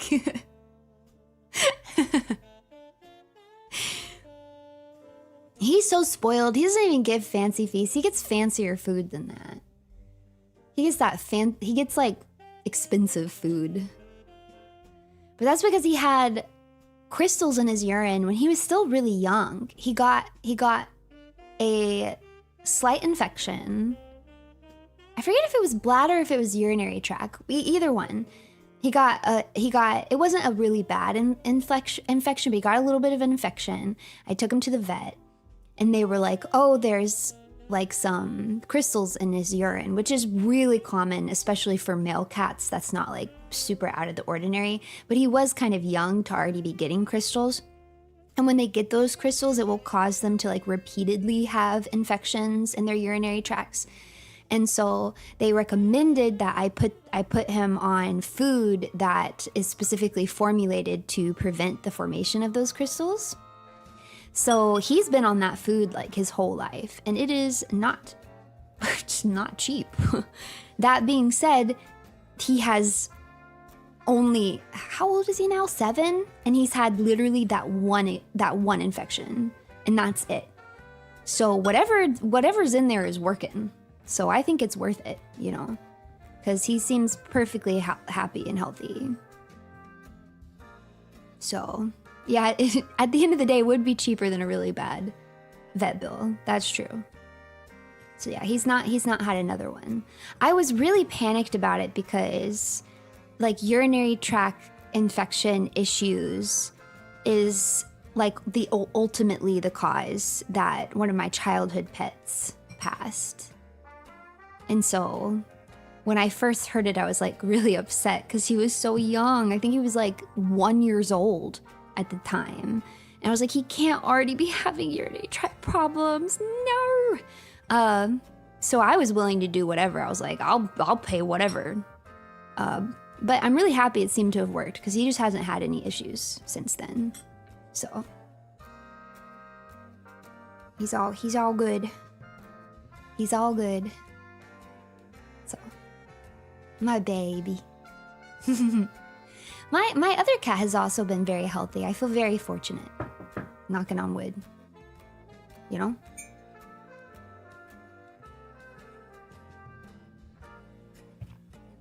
Yeah, rum did wonders for this drink.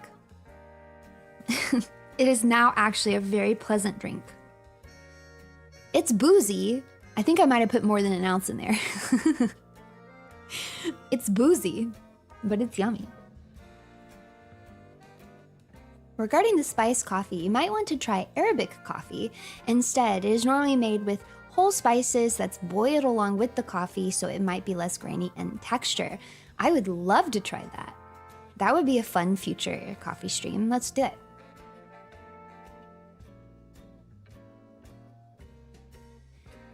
Yeah, it could be. It actually could. Wait, I didn't even think about that.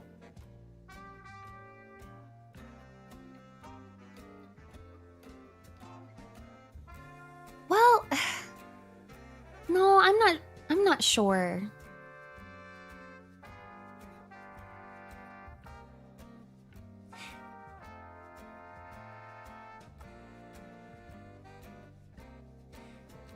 Yeah, I wouldn't think that alcohol would dissolve spices better than water. I wouldn't think so. I guess it's possible for certain ones to be like slightly more solvable. But I wouldn't think so. Maybe.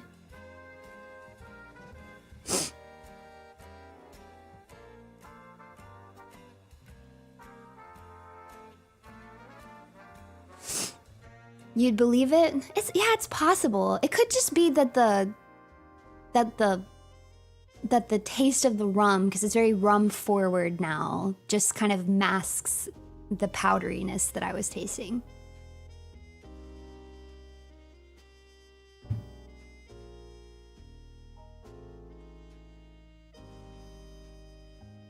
But it improved it. Whatever it is, it improved it. Oh, I started to tell you guys this, but then I got off track because I tasted this. Yeah, the freaking champagne shower sound. I could not find the sound effect. I was so annoyed. At first I thought maybe I'm just not looking, like using the right words. Like I was like champagne shower, champagne burst, champagne spray, shaken champagne, sabered champagne.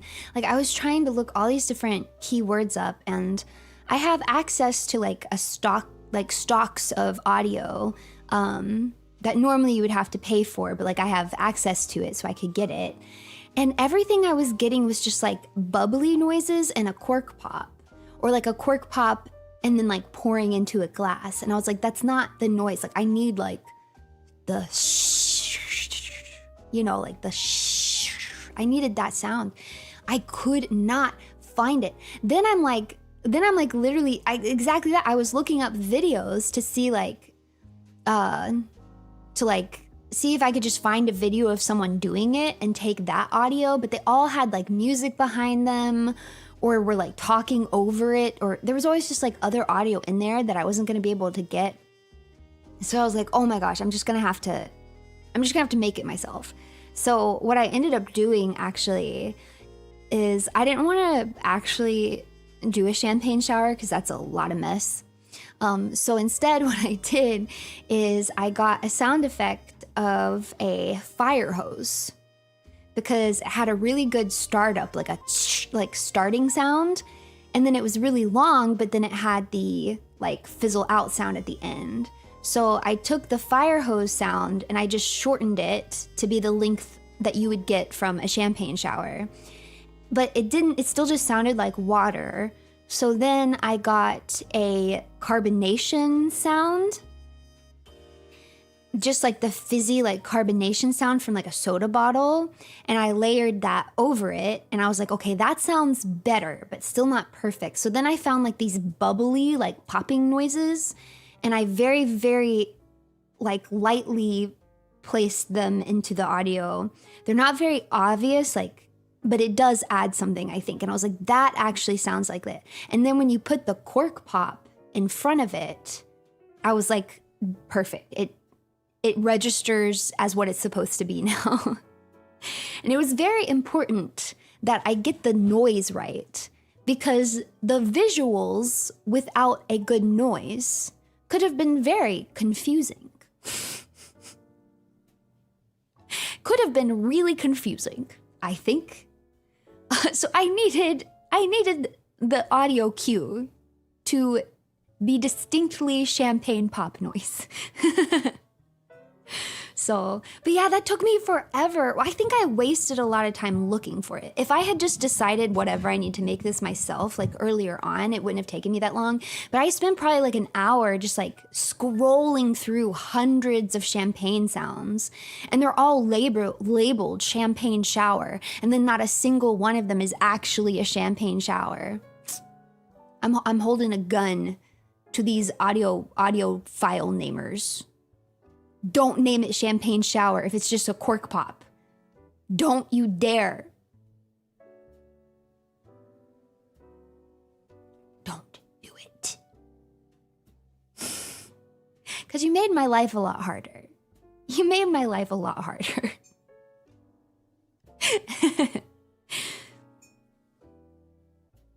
Yes, wouldn't you think that would be an easy stock sound to find?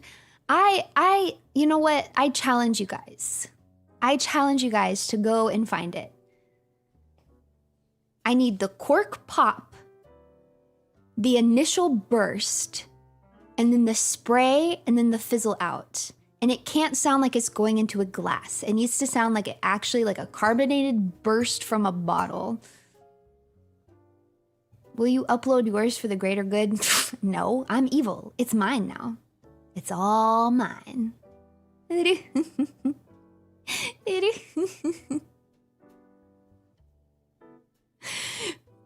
Champagne waterboarding? Shut up.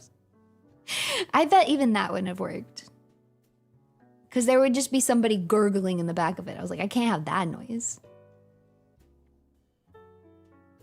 Nope. It's all mine now. All mine.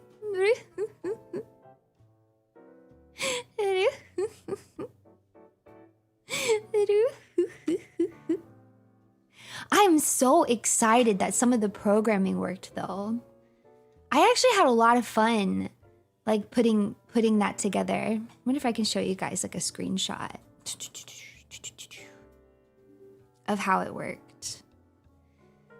This I actually would share with people because I actually couldn't find a tutorial for, like I found tutorials that were like tangential to what I was trying to do, but I couldn't find anything that was doing like exactly what I was doing. So I was just like, I hope this works. I think it's gonna work. But like Wario has like a really intuitive system for like programming things in it.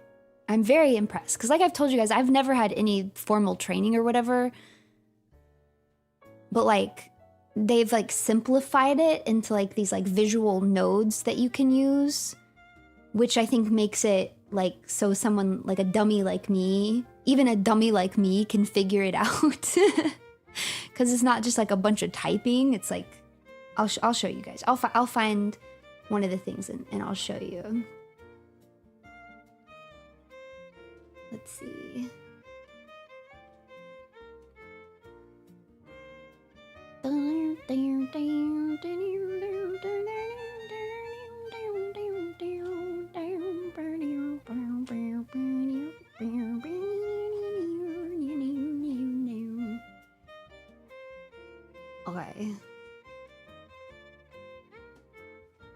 Okay, I'm just gonna show you like the whole thing.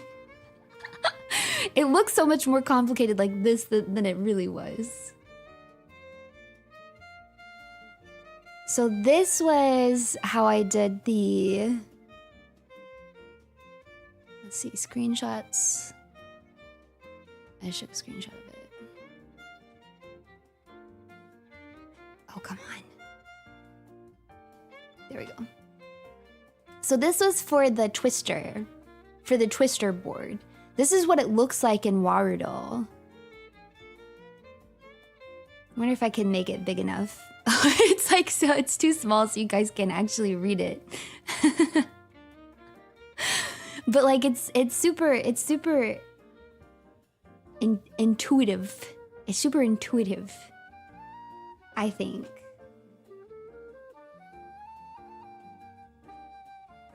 Let's see. I don't know if I can, hold on, let me try something.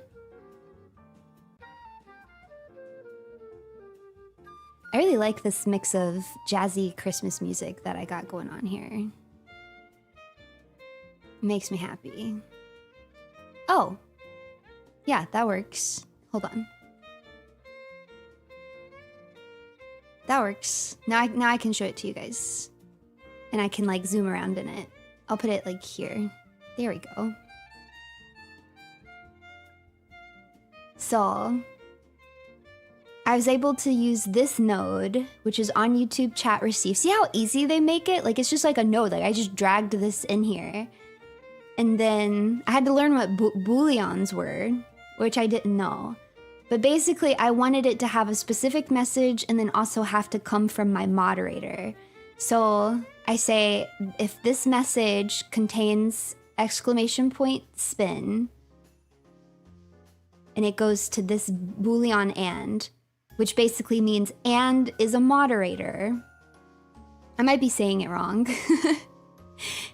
If those things are true, then it'll play this sound, which this is, I can also keystroke it. I wasn't sure if it was going to work or not, so I also, just in case, put a keystroke so I could do it myself if I needed to. See how easy this is? It'll play this sound. And then I wanted, this is like the prize wheel sound. There's probably an easier way to do this, but I didn't feel like figuring it out. So I wanted this like bubble animation to play a few times as the wheel was like spinning. So I just have it like play and then it waits and it plays again and then it waits and then it plays again, just so that it plays like throughout the whole wheel spin. There's definitely an easier way to do that. I just didn't know how, so that's how I did it. And then after all of that happens, it plays the success jingle. And then I was able to spawn a sticker from a local image. So I just uploaded the images, but instead of it just being one image, I used this node, which is get a random image. So this is how I had it be a like it was just a random picture, right? And then this folder that I have here just had every single possibility for the twister wheel. So it would spawn just a random image. And then I was able to kind of say like, oh, I want it to come from a random place on the viewport. And I want it to take about this long and be this size and then hit my head. You could also do a whole lot of other stuff if you wanted to, but that was enough for me. So see how easy that was? I was very impressed because when I first wanted to try and do it, I thought it was going to be very, very hard. But I feel like this whole system in Rarudo is like really, really intuitive, even for someone like me who has no experience like doing this kind of thing. And so you say it really wasn't that much work. Like maybe, I mean, several hours, but it wasn't like a whole day's worth. You know what I mean? I watched a few videos, I experimented a little bit, and then like it only took a few hours to put it together. I just would have thought it was gonna take me way, way, way longer than that. So I was really impressed, and it's very exciting because I really think there's a lot I could do with this. Like there's so many different nodes that you can do here, and you can even like make your own properties and stuff, which I did a little bit for some of the other things. And then, I mean, I don't have to be using Warudo for the 3D function. I could just be outputting Wardo as a spout output and have everything transparent and have like a transparent character model and then just have stuff be happening with all this programming. And it gives me access to the YouTube API in a really easy way that I didn't know how to do before. I don't know. It's opened up my world a little bit. I really can torture you guys. I mean, entertain you guys so well with this, I think. My creativity brain is bubbling in my head right now. It was fun to put together. I had fun with it. Yay, entertainment!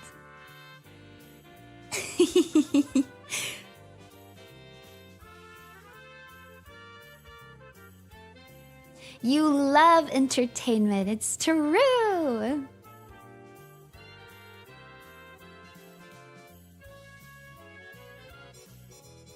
Imagine the possibilities. Imagine them. It's really exciting. I really had a lot of fun doing it.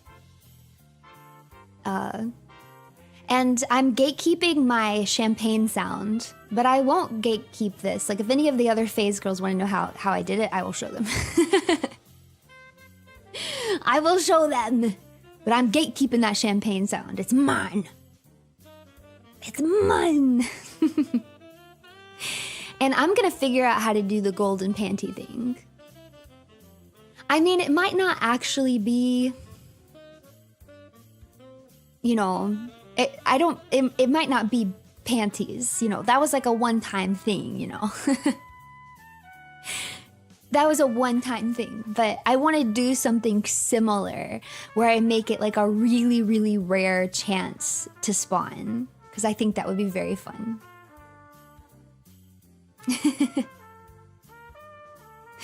I do kind of like the term miracle panty though. We'll see.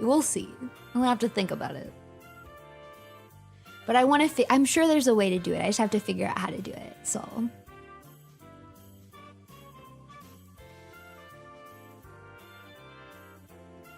but I had a lot of fun doing this. Oh, the other one that I struggled to figure out how to do, and I was really happy when I figured it out. Let me find it. Because this one also, I couldn't find a tutorial for it, but I was just like determined that I was gonna make it work the way that I wanted it to work. Which was that I wanted for every... So what was happening when I first did it is if you just set it up to throw the panties for gifted memberships, it literally only throws one. Even if you did 5, even if you did 10, it would only throw one pair of panties. And I wanted it to throw one for every single pair, right? And I couldn't find a tutorial for that, but I figured it out. So this is what I did.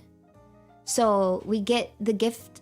So I used Stream Elements instead of the YouTube one for this. So on Stream Elements, if I get a gift subscription, it goes to this loop, and the amount, like this, and now I'm finding it hard to explain, but basically like this loop like creates an index, right? And so like if this wasn't connected, for example, I would have to type something in. So this would be, I could just pick. And so this loop would make it happen 5 times, and from an interval of 1 to 5. So it would happen 5 times. But instead, I've defined this last index as the amount. So now it goes from 1 to however many subscriptions I got, and it loops and does it that many times. And then I was able to change like the amount of time that happens. And I put a little bit of a delay on it just in case people did it all at once so that it wouldn't overlap too much. Because what I found is that when they throw them, when it comes at me, they can stick to me, but they can also stick to each other. And so if I like spammed the gifted button, they would all start, like it would build like a panty bridge, like going out from my model. So I put a little bit of a delay on it so that most of them would have deleted or would have disappeared before more came on. It still happened a little bit, but it definitely mitigated the problem for the most part. I didn't want the panty bridge, but I was proud of myself for figuring that out because I was like, I don't know if this is going to work, but I'm going to try. I thought that was really nice. And then, yeah, I was able to also say that it happens for the milestone. And the other thing that I had to do was model the panties, which I hadn't done before. I found a free-to-use 3D model of panties, but it was not an FBX file. I forget what it was. So I had to convert it to an FBX. And then in Unity, you have to get this very specific version of Unity. You can't just get any version. You have to get this very specific version. I think it's from like 2022 from Unity.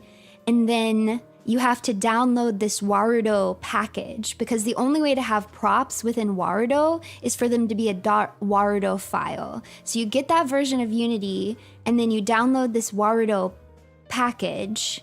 And then you can upload specifically only FBX files. And then you can, if you set them up in the correct way, you can export them as Warudo prop files. And then you can open them up in Warudo.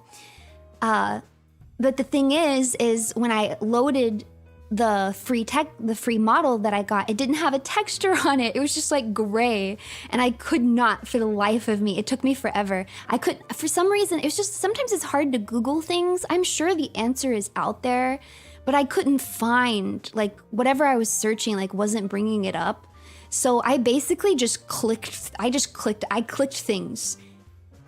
I clicked things until I figured out how to add a texture to it.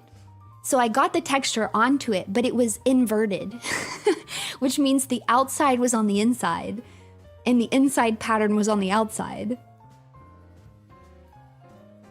So I tried to fix it a little bit and then I said, you know what? Screw it.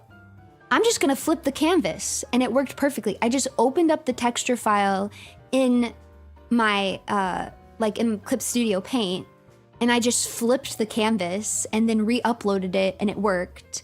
And then I think because I had it open, I was like, well, I might as well create different versions, right? I might as well, I have it open in Clip Studio Paint right now, so I might as well make a bunch of different versions and not just use the one from the free file that I downloaded. So then I made a bunch of different patterns. But then the other problem is when I exported them as a Warudo file, they would go straight through my model. They didn't collide with my model. And I was like, well, all these other objects like collide with the model. Like I want it to collide, like I want it to like smack me. It's just so much funnier that way than just like phasing through my model. So then I realized that what was my model file didn't have a collision box on it. So I had to go into Unity and add a collider to the panties.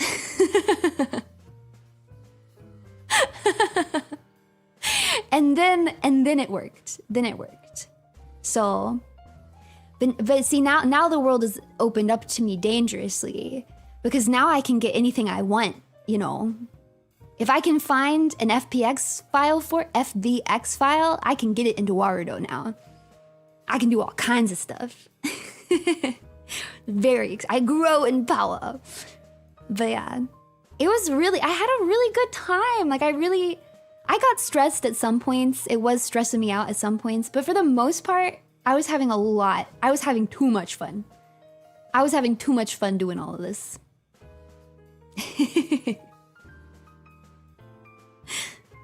Yeah, I should get a Runatic modeled. Dangerous.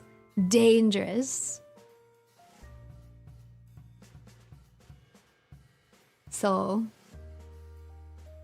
yeah, the fact that I just found a free model was really nice. I didn't even, because I don't know how to use Blender, so I would have to learn how to model in Blender, which I don't want to do. Don't want to do it. Please don't make me do that. I don't want to do that.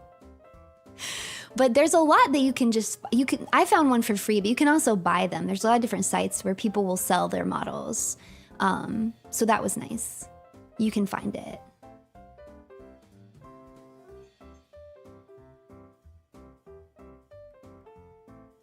It's easy, do the donut tutorial.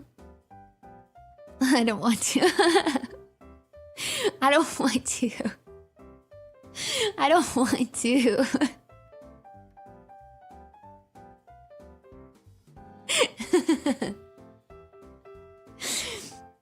Maybe one day I'll get the motivation. That day is not today. Someone else do it. I'll pay you. I'll pay you to do it. I don't want to do it. You know, sometimes you don't have to do everything by yourself.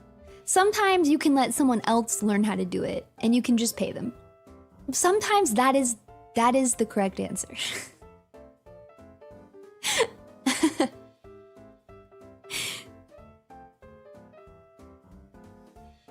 Nomad Sculpt is a cool option outside of Blender. It's less complicated.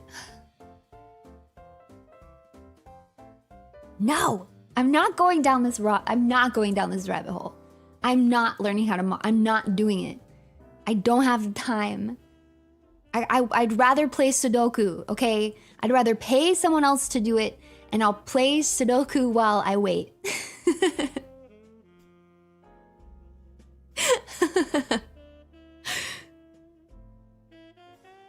I'm not good enough as of an artist in itself to be able to do something like that though, you know? So about 200 would have made you a Katamari ball. Seriously, it would have. It really would have. Good morning, Runie. I don't know how VOD bros do it. Missing the lives for work is so bleh. I hope you've been having a great month. Thank you. It has been a nice December so far.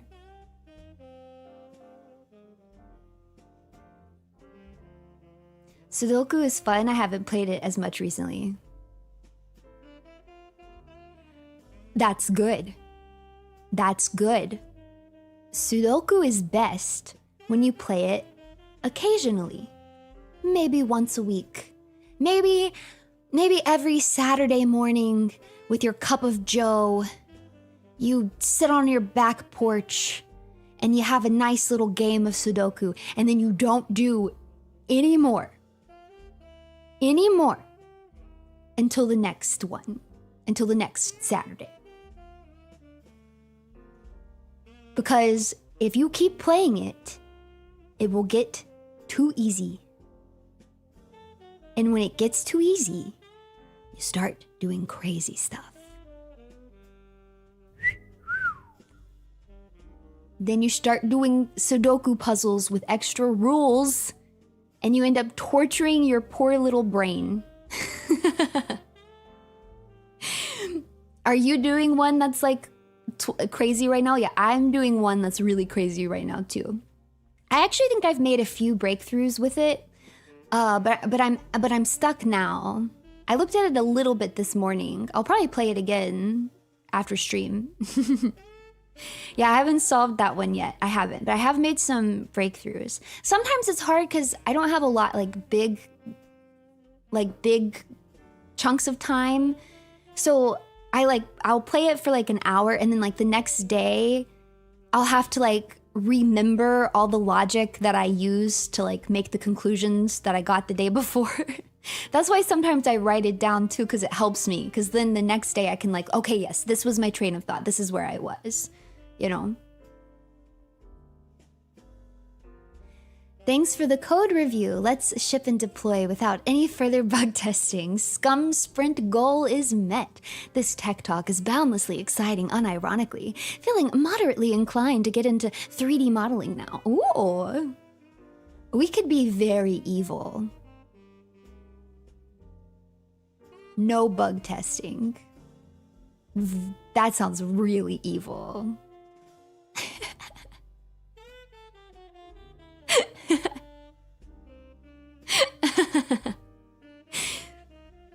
I mean, technically, that's what I did last night, because I didn't know if the chat command was gonna work. I had no idea if that was gonna work. But now that I know that it does work, I mean, because it doesn't have to be, I could make it where only members could do it. I could make it where only like specific people could do it. You know? There's a lot of creativity I could do. And I bet I could limit it too. Whereas like, I don't know. I'm gonna play with it. I'm gonna crunch on this. It's just nice to have in the back of my head so that if I get a crazy idea, I might actually be able to implement it. One day I'm gonna turn one of my streams, I'm gonna gamify it so much that the stream is basically just a video game that you are playing. Like one day I'm gonna do a stream that's literally, I'm just gonna sit back and you guys are gonna play a video game through chat. And I'm just gonna sit back with my hands behind my head and watch.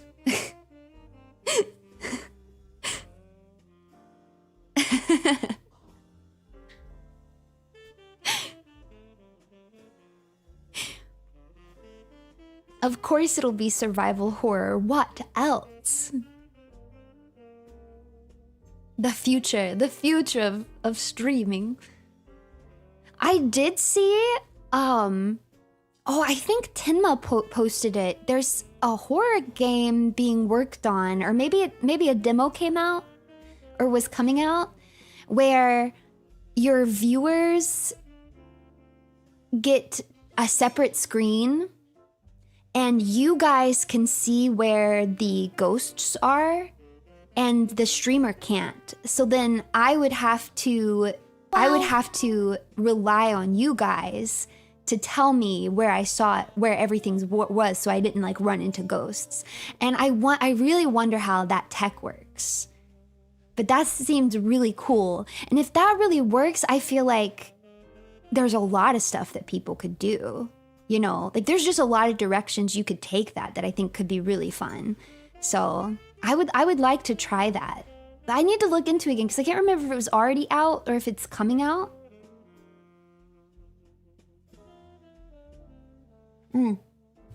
So much potential. Backseat us and ask how we like it. Yeah, I'm gonna backseat you guys. I've actually thought about doing a stream like that.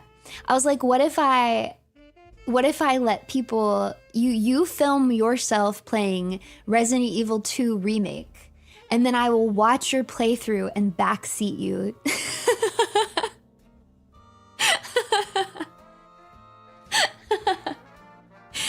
You really should have gone for a leg shot there. Just a complete waste to kill that zombie. You wasted so many handgun bullets. You could have just shot him in the leg and gotten by him.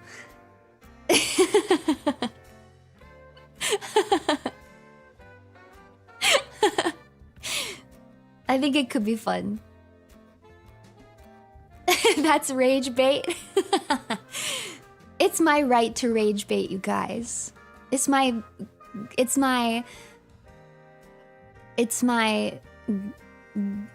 given right as a streamer. Yeah, I'm sure some people would intentionally play perfectly and then some people would intentionally play like trash. I think both circumstances are fun. Cause I just know that I would get some like, there's somebody watching my videos that doesn't chat, that's like god tier gamer and like can speedrun Resident Evil 2 with their hands tied behind their back. And I would end up getting this submission that's like insane. Like just absolutely cracked. And then I would watch it like,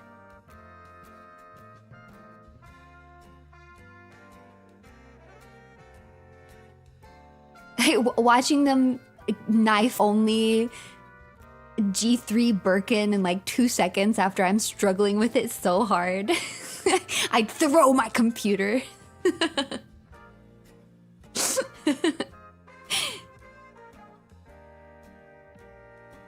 I'd find something. I'd find something. I'd find something. Well, it was really good, but like there was that I'd find something. Yeah, no hit, no save, S plus knife only run. On Leon instead of Claire. I'd be so annoyed. Because I was thinking about that earlier. If I did Leon, you have that like last final group of zombies like burst through the door. How do you do that knife only? I guess you just tank a bite? What would you do? Exactly. Why are you using items? You're supposed to end the game with as many items as possible. Don't you know? Maybe beat them out of the hall. I guess... Yeah, you would have to do one of two things, because you do get a little bit of invincibility framing while they bust through the door. But I actually don't think... I think you're too far from the door. I don't think you could get through the door before one of them has fully busted in. So yeah, but there is like a little bit of area there. So you would have to just, yeah, kite them around. I'm guessing that would be the only way you could do it. You would have to kite them around and just hope that they all fall in line and one random zombie doesn't like walk in the opposite direction for no reason and get in your way, because sometimes they do that. Sometimes they're all following you perfectly, exactly where you want them to be, and then one just random one's like, I'm just gonna walk away from you and into the direction you were going to escape. I don't know why. I just feel like it. I'm just gonna walk over here. And you're like, are you kidding me? What are you doing? I wanna play Resident Evil 2 Remake. Maybe this week we'll return to the knife-only run. That sounds fun. I can't wait to torture myself some more. I think I can do it. I know, and we gotta save Ashley. Maybe we'll get 2 game streams this week. We'll see. I gotta put my schedule together. Speaking of, I should probably wrap this up so that I can play Sudoku and still have time to do my schedule. And I'm hungry. I want to eat lunch. But yeah, I think backseating you guys would be very fun. I could only do it with that one game. Resident Evil 2 Remake is the only one I feel like I could even backseat you on. Maybe Resident Evil 1, but I haven't played that one enough even to truly backseat. Maybe like a first time player I could. Who's bothering me? Oh, it's my friend, and they're messaging me about One Piece, and that is not a bother.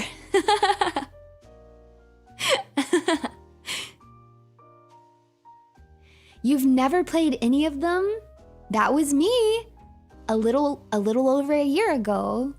And now I still haven't played most of them because I've just played the ones that I played first over and over and over again. Wow. Backseat us on a game you've never seen. Okay, that could also be funny. A game that I would never play. You guys should send me a footage of you playing Elden Ring, and I'll backseat you as someone who's never played Elden Ring before. You would think that I've been a fan for a while because I went a little crazy. You would think so, because when I like something, I get psycho about it. And so I got a little psycho about Resident Evil. But I actually have not been a fan for very long. I'm fresh. I'm freshly excited. It's kind of like how fresh ginger is more is a stronger flavor than like ground dried ginger. You know, it's like 2 different flavors. Still very good. They still have their place, you know. But I got that like new fan. I just discovered something amazing. Like, have you guys heard of this? This is crazy. How is this not been part of my life before? You know? That's the phase that I'm in. I plan on playing, I want to play all the games eventually, even the bad ones, even the side games. I will probably try to play all of them at some point. The priority order right now is finish 4, then 5, then 6. Then I'll play 9. Then I want to go back and play the original Resident Evil 3. Then I want to play the original Resident Evil 2. I also would like to play 4. I want to play the Umbrella Chronicle games. But I don't know exactly what order I'll do all of those in. We'll see.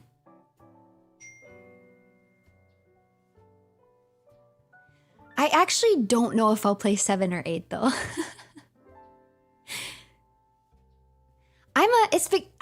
It's because I don't like first person. I'm not a big first person fan, and also I already know what happens in the games because I've seen the whole play. I watched my brother play 8, and now I've watched people online. I've watched several playthroughs, and then I don't know if I've told you guys this yet. I don't know what came over me, but I watched an entire playthrough of Resident Evil 7. So I already know everything that happens. And then I might have watched a few more. So I already know everything that happens in those games. I cheated. I'm sorry, I cheated.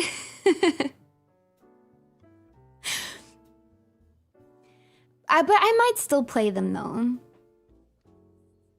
I might still. We might get to it, but it's just not as exciting because I don't think I'm gonna like the first person perspective.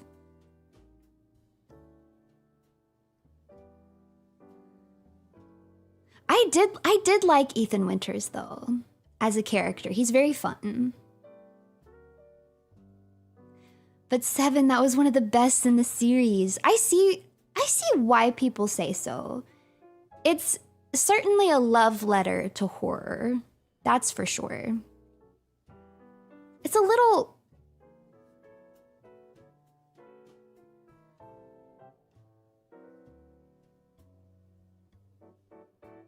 No.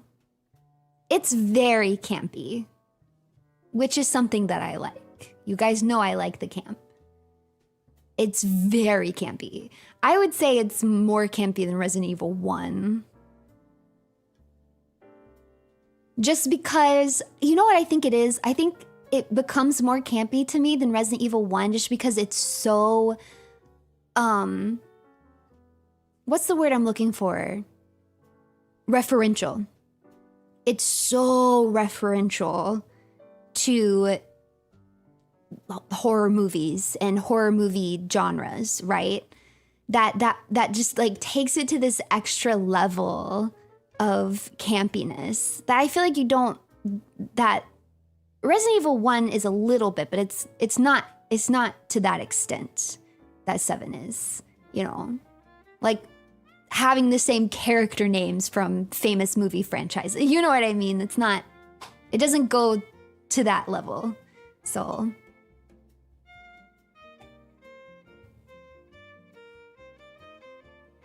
it makes it even more campy, in my opinion. But that's not a complaint. I like campy. Good morning! It's not even morning anymore. I need to wrap up the stream, man. You guys just get me yapping. You get me yapping. Don't mind me just checking to see if the gifted Ponsu cannon is still working. It's gone. I blew it up.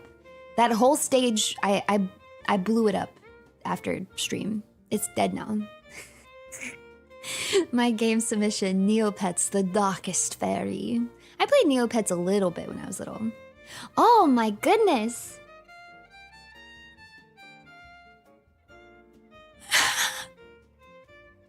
I actually have Warudo open, so it is actively throwing panties. You guys just can't see it. I have Warudo open. Thank you very much, Sigma, for the 20 gifted memberships. Thank you. Thank you, thank you, thank you.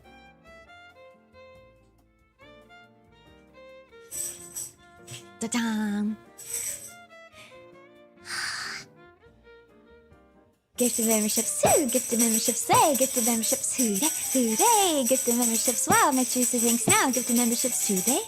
Hey! You haven't been robbed. I'm doing this for your own good. I'm doing this for your own good. Do you know what would happen if I just gave you the Ponsu cannon forever? you would get bored of it. And then it wouldn't be as special and exciting anymore. I'm keeping the magic. Thank you for the 5 gifted, Pop-Tart King. Thank you. Get the memberships too. Get the memberships today. Get the memberships today. Get the memberships wow. Make sure you say thanks now. Get the memberships today. Today. Truly, I hope you guys understand that everything I do, everything I do has your best interest at heart. My dearest Runatics.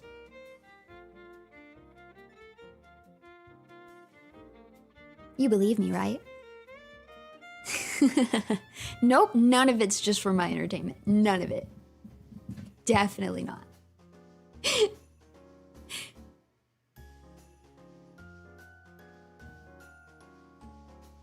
Well, thank you guys very much for enjoying some coffee with me this morning. You know, it was fun. It was really fun to try something different. This is similar to like the campfire coffee. It was fun to like do something new and crazy with the coffee brewing technique. So maybe I'll try to do some more streams like this in the future, especially because I'm running out of face coffee to do because I only have a few more left and then I'm gonna have to get my hands on the rest of them somehow. I'm probably just gonna have to buy them. Ugh. I'm gonna have to get my hands on them somehow, some way to do everybody's. Morning stretch. But this was really nice and cozy. I really like just hanging out with you guys and, what do you call it? Shooting the breeze. I really enjoy shooting the breeze with you guys. So thank you for having some coffee with me. I hope that you've had fun. I hope it's been a nice, relaxing time for you. Otsu, Rise and Ruse, my beloved, automatically makes Sundays better. Loved the behind the scenes for Bunny Champagne and Panties. Truly impressive. Thank you. Thank you very much. But I hope you have a wonderful rest of your weekend. I will post later today my schedule for the upcoming week. I don't know what we're doing. I haven't planned it yet, so I can't give you any hints. I don't know. We'll see what happens. We'll see how I feel later today when I put my schedule together and make the thumbnails. But for now, it's bittersweet, but I must say farewell. Give glory to the runes, for my love and affection is forever with you. Bye-bye. Bye-bye.